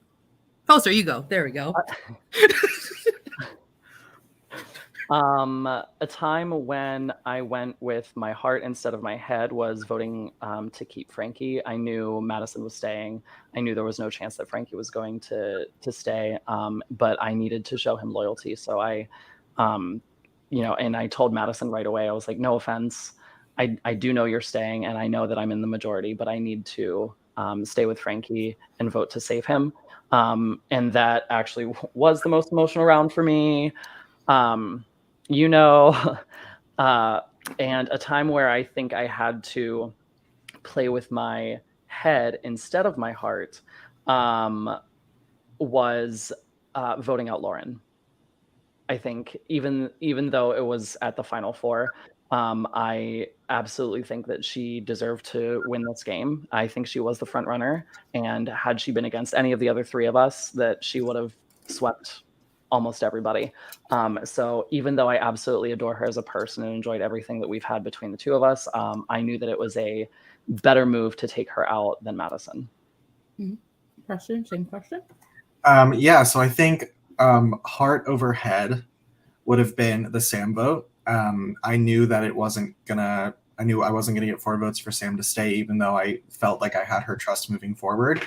And I told Gabby and Karthik both, I was like, if you want to vote for Sam, that's fine. I don't want it to tie, so tell me. And then it ended up tying, and we all know what happened after that. So yeah, definitely that, because that was simply just a heart move. After what she did for me during live night, even if it was a fluke, I had to have her back there. And then head over heart would be the Judy vote for me. Judy was somebody that I could have really seen myself going far in this game. And you can ask Focer, every day in this game I've said I miss Judy. And I think we potentially could have gotten the votes to tie it, but I knew Sam wasn't going to keep Judy, so I didn't want to put the threat level on my back going against Sam, who I wasn't in alliance with. So that is why I had to head over heart vote for Judy to go. Cool. Another thing for me is I had a lot of high highs and a lot of low lows. And I don't know if you guys did, but I want to hear what some of those were for you and how you managed to get, not go too high into the stars where you're clouded, or in your too low lows, how did you get out of it? Yeah. I think some of my high highs were winning HOH on live night and actually getting to evict Michael. And then an immediate low of him coming right back in. But that in that moment, I mean, the entire game up to that, for me, up to that point, was this whole Michael versus Focer narrative, and I felt like I was actually able to be victorious with it. I was able to win. I was able to get him out of the game. So that was a very big high for me. And then obviously, like I said, a very low was him coming right back into the game. And that just continued the very next round with finding out that Gabby's plan the whole time was to take out Frankie, which when it was still their side versus our side, it didn't make sense to me.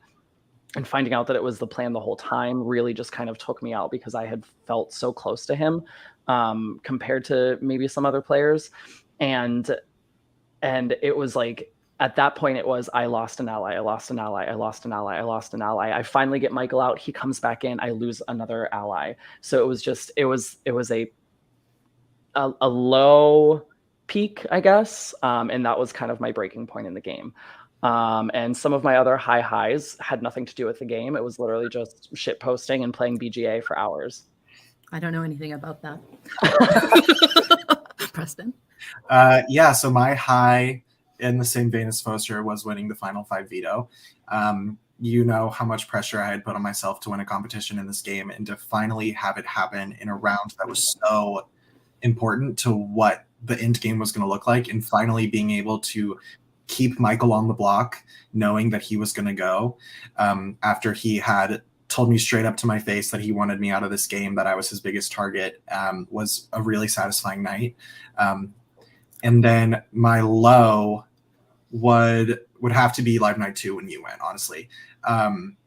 Just the realization that we had nothing, there was nothing we could do.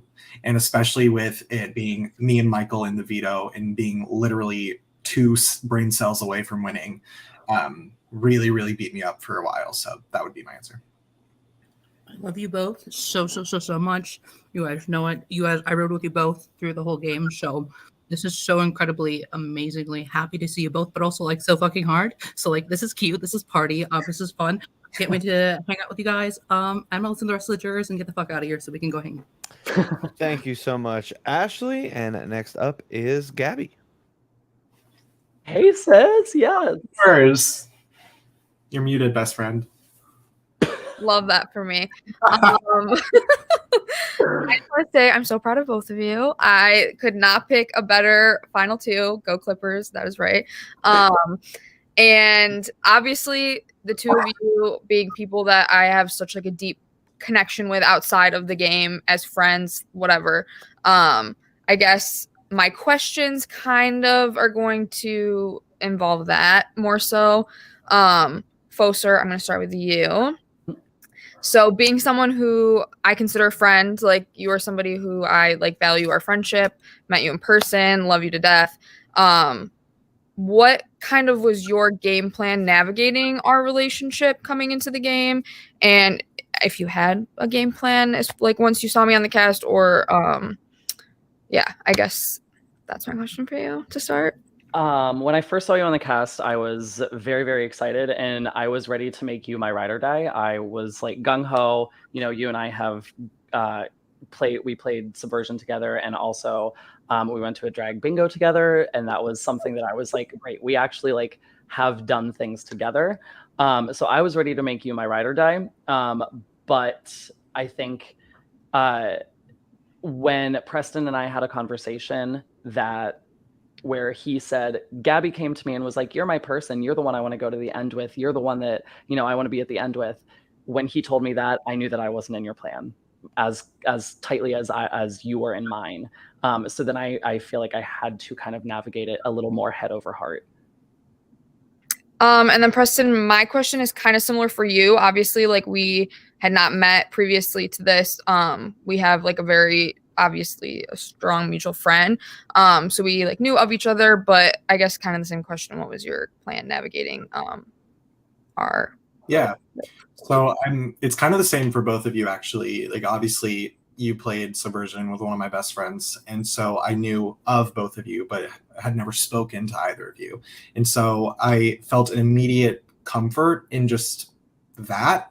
And then, obviously, in our first few conversations, it was immediate for me. The connection was immediately there, and that there was no hesitation on how far I wanted to go in this game with you. Like, I knew it was the end for me.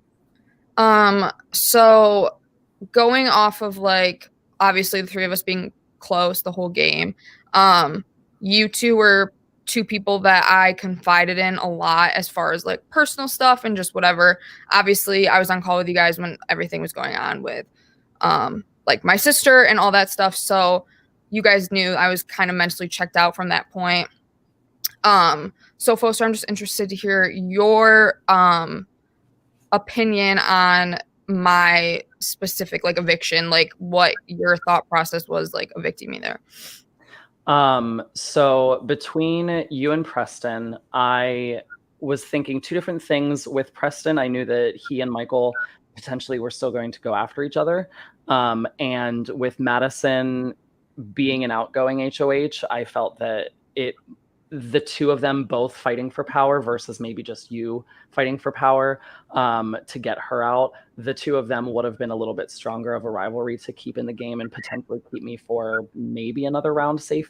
And then with actually voting you out, I had basically, it was part of a contingency plan that Lauren basically made me promise that if she kept me from the block that I would vote to evict you. And without knowing where the rest of the game was going to go and who would have won HOH at Final 5, I thought it might have been in my best interest and would have upset less people had I evicted you the way that she wanted me to, because it would have kept her and Madison potentially in good graces. If I lost, and they might have kept me in the game, or if Lauren won HOH, she might have kept me safe. Versus voting to evict Preston, and then now Lauren and Madison are both upset with me, and so that was kind of the whole thought process with it. Cool. My last question for both of you. As you know, I will relate everything I can to sports. So I want to know who each of your MVP of the game is, and you can't say each other. Aww. Sorry. Wait, well, I can go. Okay, yeah, sorry. Preston, you go. Obviously, Gabby, you're up there for me, but I'm not going to say you because you're sitting in front of me. My answer is going to be Ashley. I think the early post jury for all three of us would have been very different if Ashley wasn't in our in talks with all of us.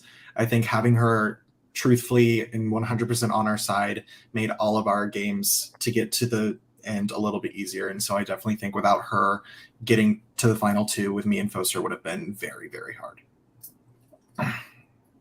I think Ashley for me as well. She was somebody that, again, I would spend hours on call with her, and we would think of every possible scenario. What would happen if this happened? What would happen if this happened? And how we would navigate those. So she was able to kind of take my crazy ideas and make sense of them, because sometimes I was maybe a little more panicky than I needed to be. And she kind of like brought me back to reality. Love that. I just want you guys both to know that I love you both so much. I am so thankful that I got to play this game with you guys as close as we did, and watching both of you guys play is like such a fun thing because you both play really good and are amazing, and I can take a lot of notes from both of you.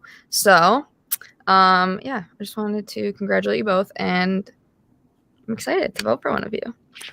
Thank you so much, Oh, wow. Gabby. Next up is Michael Brady. Well. Hey, Look what we have here. Oh, man. Couldn't be happier to see two people in the final two people I really worked with in this game closely. But no, in all seriousness, with you, Focer, man, you were a pain in my ass this entire season. You were a pain in my ass. I could not get rid of you every time, kind of like what Karthik said. Every time I thought I had you, thought my alliance wanted you out. Somehow you won a comp, or someone saved you, or something weird happened, and you stayed in the game. And you didn't just do it to me once; you did it to me twice. And come on, like, what did I do to you? But in all seriousness, I think you played a great game. Honestly, like, I think your game was stellar from start to finish. I think you overcome a ton of like adversity in the game, which I really appreciate. And I feel like you really won when you needed to, and kind of proved yourself just to be an overall like big threat the entire game. And were able to manage your threat level so well, and then win timely comps at the end when you need to. So I think you deserve all the props in the world there. Preston, I think so. Coming into this, honestly, like, I didn't think there'd be a way I'd be voting for you, because I just struggled to see what you did better than Focer. But I thought in your opening speech, honestly, I thought you gave a better speech. I think that was actually a testament to maybe a lot of the people on the jury. So I think you definitely still have a good chance here, and even to get my vote as well. What I'm curious from you, first question is, when you said that your final three, I can't remember who it was Lauren and somebody, Ashley or Gabby. Yeah. It doesn't include Focer. So you then said later in tonight that you wanted to be in the Focer at the end over anyone else. If someone else was going to win, you're glad it's him. Do you think you made a mistake working with Focer this far? Because at a certain point, no. Okay. Not at all. I mean, I'll be the first to admit, and this is not going to surprise him at all. If I had won Final Four veto, he would have gone. If I had won Final HOH, I would have cut him. I just did not have the opportunity to, because his ass kept beating me. Yeah. And that's how the game, and that's how Big Brother works. But I consider myself really lucky to have worked with him this far in the game. And when it got down to that Final Four, everyone that made this game, you know, like, you deserve to win, Gabby deserved to win, Ashley had a chance at winning. Like, I would have been happy losing to anyone, but especially Focer, just considering how closely we worked throughout this game together. Okay. So I guess a question off of that then. Yeah. Like, what do you think, because I know you've kind of been asked this, like, versions of this, but I guess, like, what do you think, like, are the reasons why someone would want to vote for your game over Focer's? Like, is it like the social game? Because for me personally, I don't feel like I had a very strong social game with either of you. So I'm trying to find reasons here, like, what to stack up against Focer. So I want to give you that opportunity. Thank you. Yeah, I definitely think that my social game is the reason why I'm sitting here today. I by no means think that I was just like a layup to bring to the final two. I'm really, really proud of the game that I played. And that's just because of the way that the cards fell. I wasn't able to win the comps. I wasn't able to get the advantages. I wasn't able to make huge alliances that kept me safe. I was able to build interpersonal relationships with people that were all over the house that wanted to keep me here because of who I am as a player. And I think that says a lot about me, says a lot about why I was never a huge target in the game. And that is why I'm sitting here. Yeah, I got to say, Preston, honestly, I remember the first half of the game in particular, I was like astounded that like you were playing such a good game in the middle and no one was talking about it, and you continued to skate by, and like no one was putting you up, no one wanted you out. So like someone had mentioned, at least in my eyes, I thought you had the most agency in the game. But what I'm curious to hear from you is there a moment where you use that agency to like really propel your game forward, to make a move? Even if you didn't win a comp, you can still use your social connections, right, to make something happen. So when's a scenario that you did that where you did it and it benefited you the most?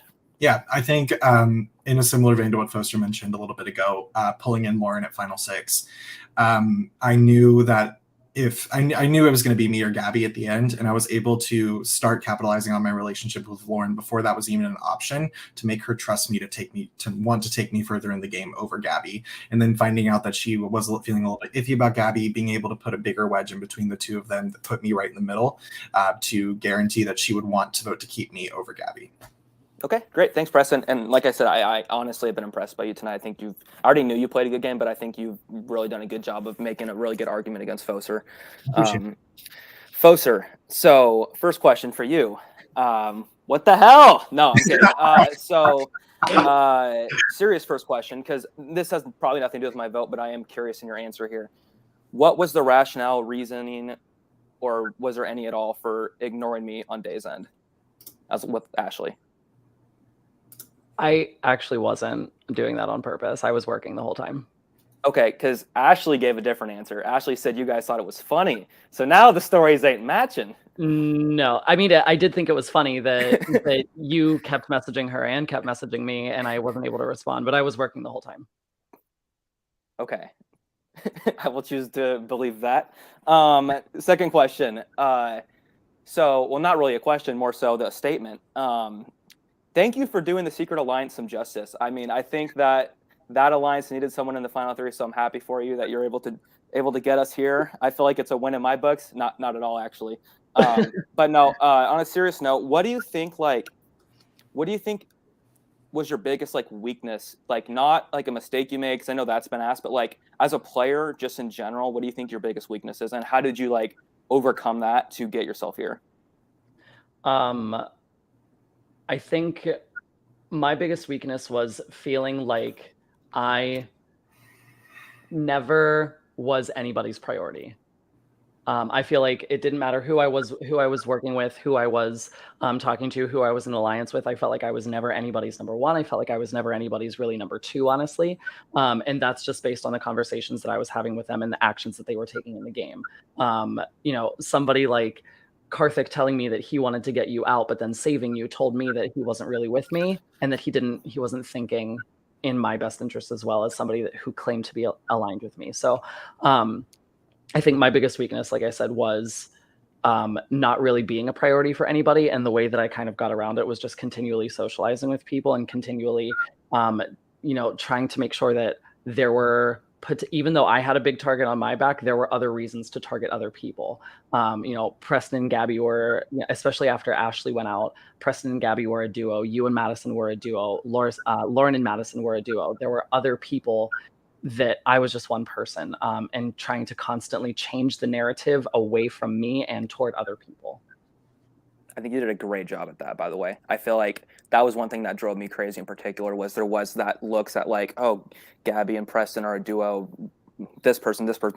You somehow managed to, while being the clear biggest threat in the game, clearly playing one of the strongest games, and had won comps whenever you needed to, and yet there was always, you did an excellent job. I will say you did an excellent job of somehow making it seem like there was bigger issues at hand than yourself, because you were always the biggest issue, at least for me and how I saw it in the game. And I thought you did a great job at that. Overall, both you guys, I'll just give you each 30 seconds. If there's something that's been asked or some kind of a statement you want to make before the last two jurors come in, you can go ahead. I don't have any more questions, but yeah, Preston. I mean, I don't know. It's hard to pinpoint one thing. I do, just to dispel the rumor, I had no part of the Frankie backdoor. I was totally left out of that conversation. I know that a few people have lumped me in with that, but that was something that I didn't know until Gabby told me she was doing it. But that's really the only thing that's popped up tonight that I wanted to correct.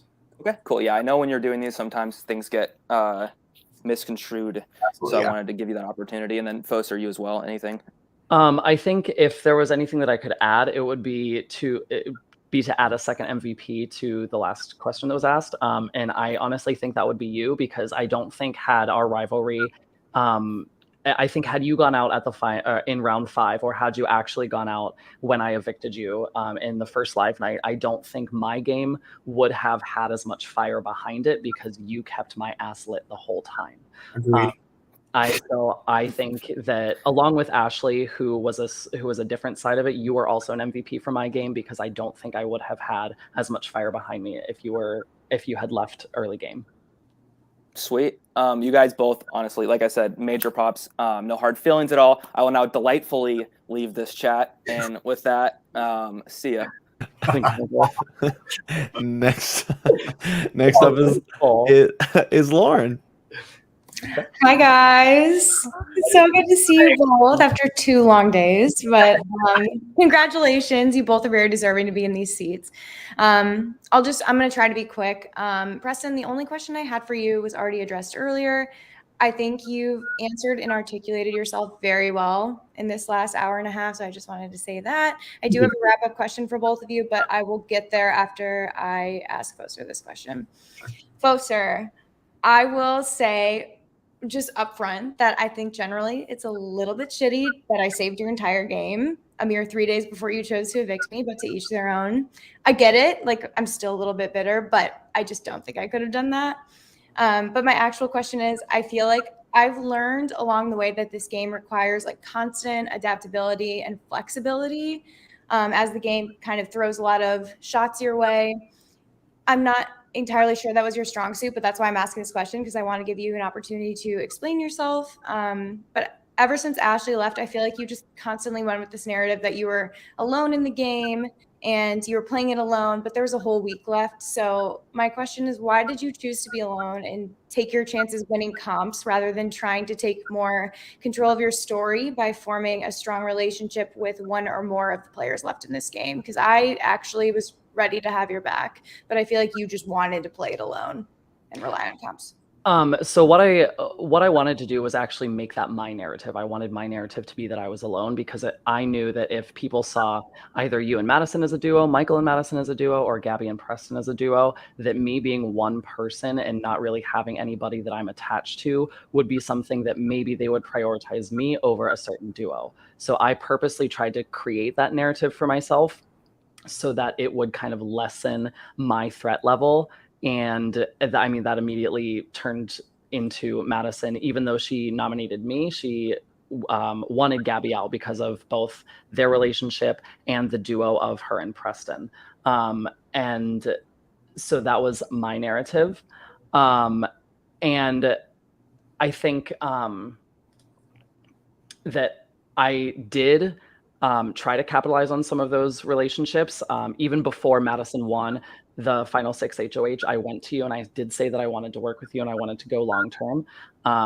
Even though we had a rocky game the whole time, I did try to basically wash all of that and create something real from there. I think at the 6, that's what helped save me. And then at 5, like almost immediately after, that's when you and Preston and I came together. So I think those did, that did help there. And then also, obviously, my relationship that had just been throughout the entire game with Preston being there. And Michael and I were trying to continue what we were doing, but it just didn't work out based on both our rivalries. And when you basically said in your veto speech that he was an option, or that you didn't trust that he would actually evict Gabby, that told me that he wanted me as an option and probably would have actually evicted me that round. And obviously knowing Preston would have evicted me over Gabby. That was something that I knew that I I couldn't really continue to build on that. Okay, that's fair. And it being so late in the game, I understand that. And then my last question for both of you is very general question, but I want to see what you do with it. Preston, I'll start with you. Do you think you played an honest game? Yeah, I do. Obviously, you have to lie in this game if you want to get to the end. You can't tell everybody the same thing, but I think there were a few moments that I could talk about where I did lie, but for the most part, I think I played a very honest game, yes. Okay, great. Focer? I do think I played an honest game, even when it made me look bad. I think there were times where I may have been too honest. Two of my examples being both with you, going to you after you stayed over Tony, telling you exactly why I evicted you, which could have potentially made you against me the entire game. No, not at all, actually. Keep going. And then the round that I nominated you against Sam, I felt like that could have also kept you against me. But I wanted you to know what my plan was and know that there was a plan behind it, and it wasn't just I was against you. So I do feel like I played an honest game, because I also feel like I didn't really need to make deals or make deals that I never wanted to keep. Okay. Awesome. Well, thank you both so much. Again, congratulations. I'm so excited for the rest of this night, but you both are doing such a good job, and thanks so much. Good luck. Thank you so much, Lauren. All right. Stunning, by the way. Jesus. Yes. Oh my gosh, you look great. Last but not least is Madison. Hello. Long time no see. Hi. So I have some questions for you. I think you guys are doing great. So good job. I'll start with Focer. Focer, I felt like I put an effort to align, or at least get to know you, but I didn't feel like it was a two-way street. And and with that, I felt like I was underestimated or that you didn't really feel I was worth talking to. And for the longest time, it was both you and Ashley that I felt that way about, but then Ashley kind of switched it up and like we called and like we were discussing strategy, but I didn't really have that with you until I was in positions of power. So why do you think that is? Well, you and I both did actually try to call mid or early to mid game, and we tried to call for 2-ish, maybe 3 days, and it just never panned out based on our schedules. I feel like I kind of also felt a little bit of the same with you, in that if you would message me, I tried to respond as soon as I could, and maybe it would take a couple hours for you to respond, or it would take a day for you to respond when other people were telling me that they just got off call with you, or they, were just speaking with you. So I felt in my mind also, like I felt like I was also trying to continue conversations almost immediately when it wasn't being reciprocated. So I didn't put as much effort where I didn't feel it was being received to me. So if it was just a complete miscommunication between the two of us thinking that neither of us wanted to talk to each other, I do apologize for that. But that's basically why, is because I also felt that I wasn't getting anything from you. Thank you. I guess I feel that I definitely did not really call people, talk to people when I was at work, but I definitely responded to everyone, and I made it a point to never leave anyone on red, whereas I was left on red with you a couple of times. And do you see, like, if I was a little bit luckier with challenges towards the end, how that could have ended the game for you? Yeah, absolutely, I do. And like I said, well, there are times where if I would go back to reading a conversation, if you did even if you did well in a competition, I would say like, you did really well, and all I would get back is like a thank you, or yeah, that was fun. So in my mind, it wasn't anything that could further a conversation, and there was anything to kind of really go off of. So if you felt like I left you on red because of something that might not have furthered a conversation, that might have been why. And maybe that's a little bit of that is because I'm somebody that doesn't like to force conversation. I like to have all of my conversations happen organically and happen naturally. And I think that that did show when you and I would actually talk, that I did feel like our conversations went a little more naturally and organic. But I think that's probably why, is because I didn't feel like I felt like I might have been forcing something, and I didn't want anything to feel forced. Okay, thank you. Preston. Yes. If it were me sitting next to you, us both, at least from my perspective, both playing kind of under the radar games, could you compare and contrast our games a little bit and what you feel you did better or worse, but mostly better for your sake, than me? I think definitely you had obviously you had the comps over me. You were able to pull out really clutch comp wins that I just wasn't able to, and you were able to save the allies that you thought were most beneficial to you, depending on whatever round we were in. I think where some question was, I feel like maybe sometimes your decisions came off as a little bit not unthought, like thought through, but just I never knew what you were going to do. And I feel like the people that I was with always knew exactly what I was going to do at any given moment. And yeah, so just like with Sam thinking she was going to come down, but really Michael came down, which, totally get in retrospective. But I think just like that, like I think my allies always knew what I was going to do if I was to get power, which we all know I didn't. But alrighty, well, best of luck to both of you. That's all I have. Thanks, Madison. Thank you so much, Madison. All right, you have made it. That's everybody, right? I didn't miss anybody. No one else has popped in. You've made it through, everybody. Carl's giving me a thumbs up. So we will do our closing statement. So jurors, so you know how this will work, and I'll say this again in a minute. When they are finished, you will submit your votes similar to how you submitted eviction votes throughout the season, with a quick video in your DR chat. But we'll get to that in a second. Now we'll do closing statements. So Preston will go first, then you'll pass it over to Focer, and that'll be that. Good luck. Yeah, I don't have too much else to add on to everything. Thank you all for your questions. I feel like I have been able to justify my game maybe a little bit better than I thought I could, which is always exciting. But I have just had the absolute best time playing this game with all of you, regardless of what side we were on, what alliances we were in. I just had a blast through the highs and the lows and everything in between. So I want to thank Focer, obviously, for bringing me here. Love you to pieces. To the jury, to the pre-jury, everyone on the cast, all of production, the work that you've put into this game is incredible. I'm still fairly new to this. This is my first time getting past 11th, so this is my first time having to do anything in jury, any sort of end game, and the fact that I was able to pitch my case to a jury makes me really proud of myself. So regardless of what happens tonight, I'm gonna be happy. And yeah, I applied for last season. They didn't cast me, and thank God they didn't, because I needed those extra 6 months to really get my shit together. So thanks for waiting on me, Prod. I'm very proud of myself, and best of luck, Focer. Thanks. Okay, I'll try to keep this one a little shorter. This game for me was adapting to my surroundings with multiple growing targets on my back from the very beginning.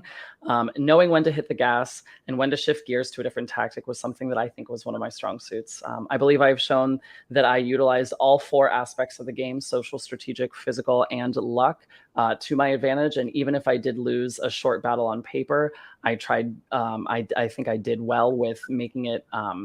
Turning it into an advantage. I didn't feel like I needed to make deal after deal to get through the game. Certain times it was more important to win a competition. Certain times it was more important to strategize and be social. I think I showed through my comp wins that I wasn't afraid to make moves against the perceived power players and show my cards, something I don't think my competitor was able to do. I considered myself an opportunist, constantly weighing options and how it would affect the game and accepting plans or creating my own when I saw most advantageous. I believe I've showed that I've paid attention to players' words and actions to maneuver myself through the game, change a narrative if I needed to, round after round, and plant seeds for the next. And I believe this is what helped me to only be named a nominee one time and never be a final nominee. So I never had to worry about being evicted. I lied very minimally and believe that I was too honest at times, even if it made me look bad, as with the way that I just answered Lauren's questions, because I felt that being too honest was better than lying. I trusted my allies when I felt like they trusted me. This game has meant a lot to me and has allowed me to reconnect with the reason. This game has allowed me to reconnect with the reason that I am playing for my charity specifically. 9.5 years ago, I did lose my mother to breast cancer, which is why I'm playing for the Susan B. Komen Foundation. And it has allowed me to reconnect with her. And it has, seeing her fight when I felt like I had no other options is what propelled me to continue fighting here instead of just laying down and thinking that my game was done. Thank you to production for an incredible game. I have had so much fun playing, even when I was at my lowest of lows. Thank you, everyone that has played, including the pre-jury. This would not have been the same game without each and every one of you bringing your absolute hardest. This is honestly the hardest game that I have ever played, and I am thankful to have met every single one of you, whether I knew you or not, and continue those relationships after this game. You all made this game very fun in not toxic ways, which is something that not many orgs can say. So for that, I thank all of you, and best of luck to Preston. All right, you guys have done all that you can do. The power is officially fully in the jury's hands, and I'm excited to see kind of how this all shakes out. What we're going to do is we're going to send you two backstage so that you can like not be on for a moment. I think that would probably appreciate it. And I'm going to hit the countdown music for a little bit. So stick with us as votes start to roll in. And then once we have all the votes situated, we'll come back on and we will read the votes and we'll have a winner. So stick with us, viewers. You've been with us all night. A great crowd watching with us, upwards of 40 to 50 people all night consistently. So thank you so much for your support and for your viewership tonight in this big night here as we celebrate and crown a winner of BBH 18. I'm going to hit the music and we will be back with you shortly. Let me find it. I should have had the music queued up. All right, we'll be back shortly.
Not quite there yet.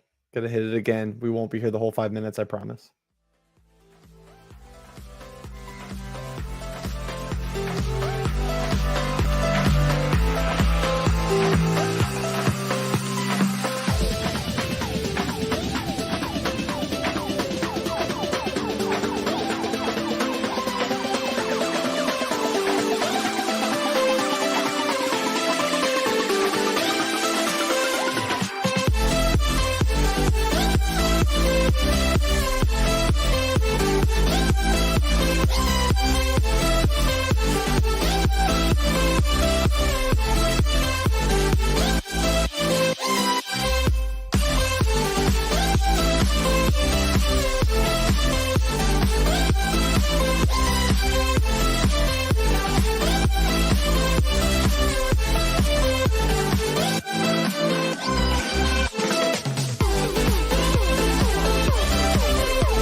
All righty, we are ready to go. All right, I'm gonna I'm getting rid of the sponsor by Haribo thing. I'm not trying to get sued.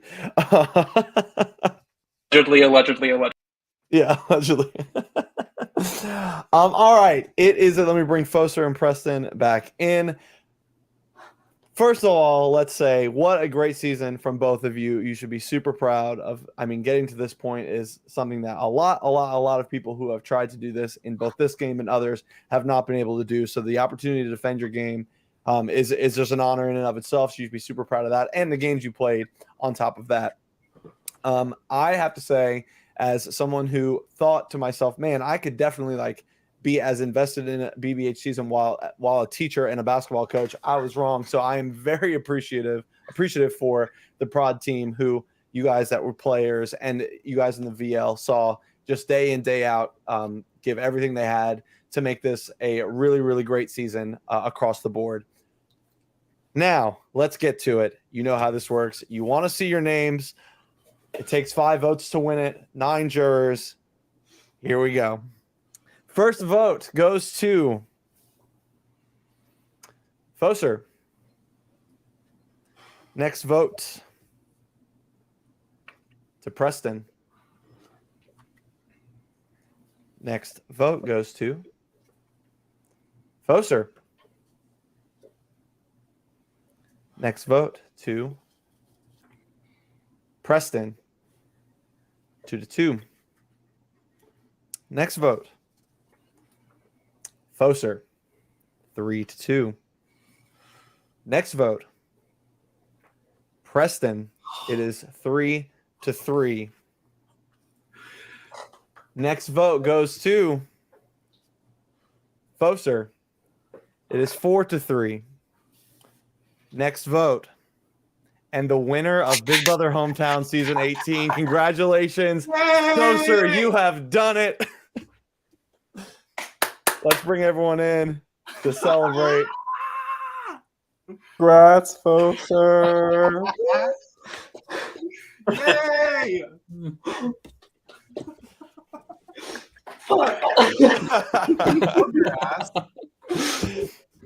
The count was 6-3.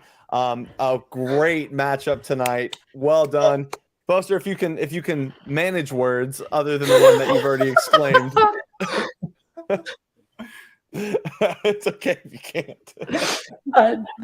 Thank you. That, like I said, this was the hardest game that I have played, and I am so thankful for everyone that I have met, both in the production and in the cast. And thank you.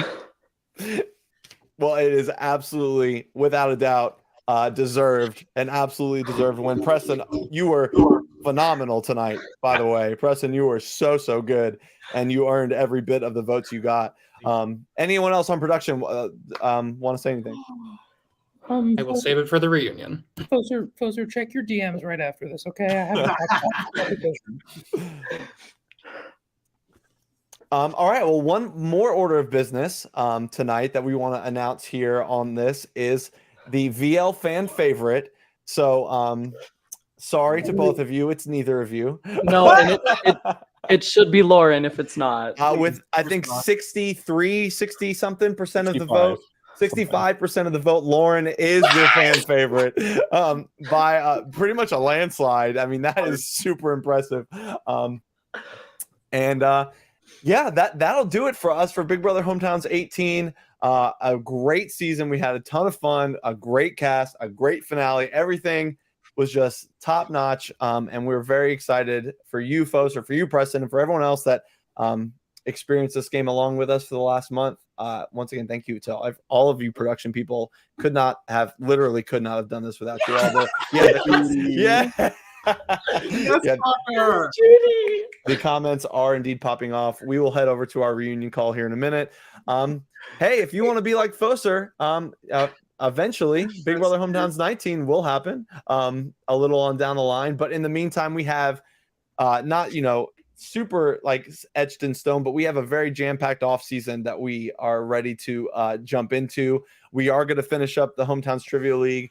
We're going to get back to the chase. We have some other game ideas that we are going to do. If you are not in the BBH like alumni server, that is going to be a place Blake has put in a lot of work today and just recently in general of making that a place where that people can come to have a good time, hang out, do all kinds of things, and we're gonna make that thing really pop off here in this next off season. Otherwise, congratulations to Sam Focer, the winner of Big Brother Hometowns Season 18. For all of production, I'm Josh Gonsalvo signing off. Good night, everybody.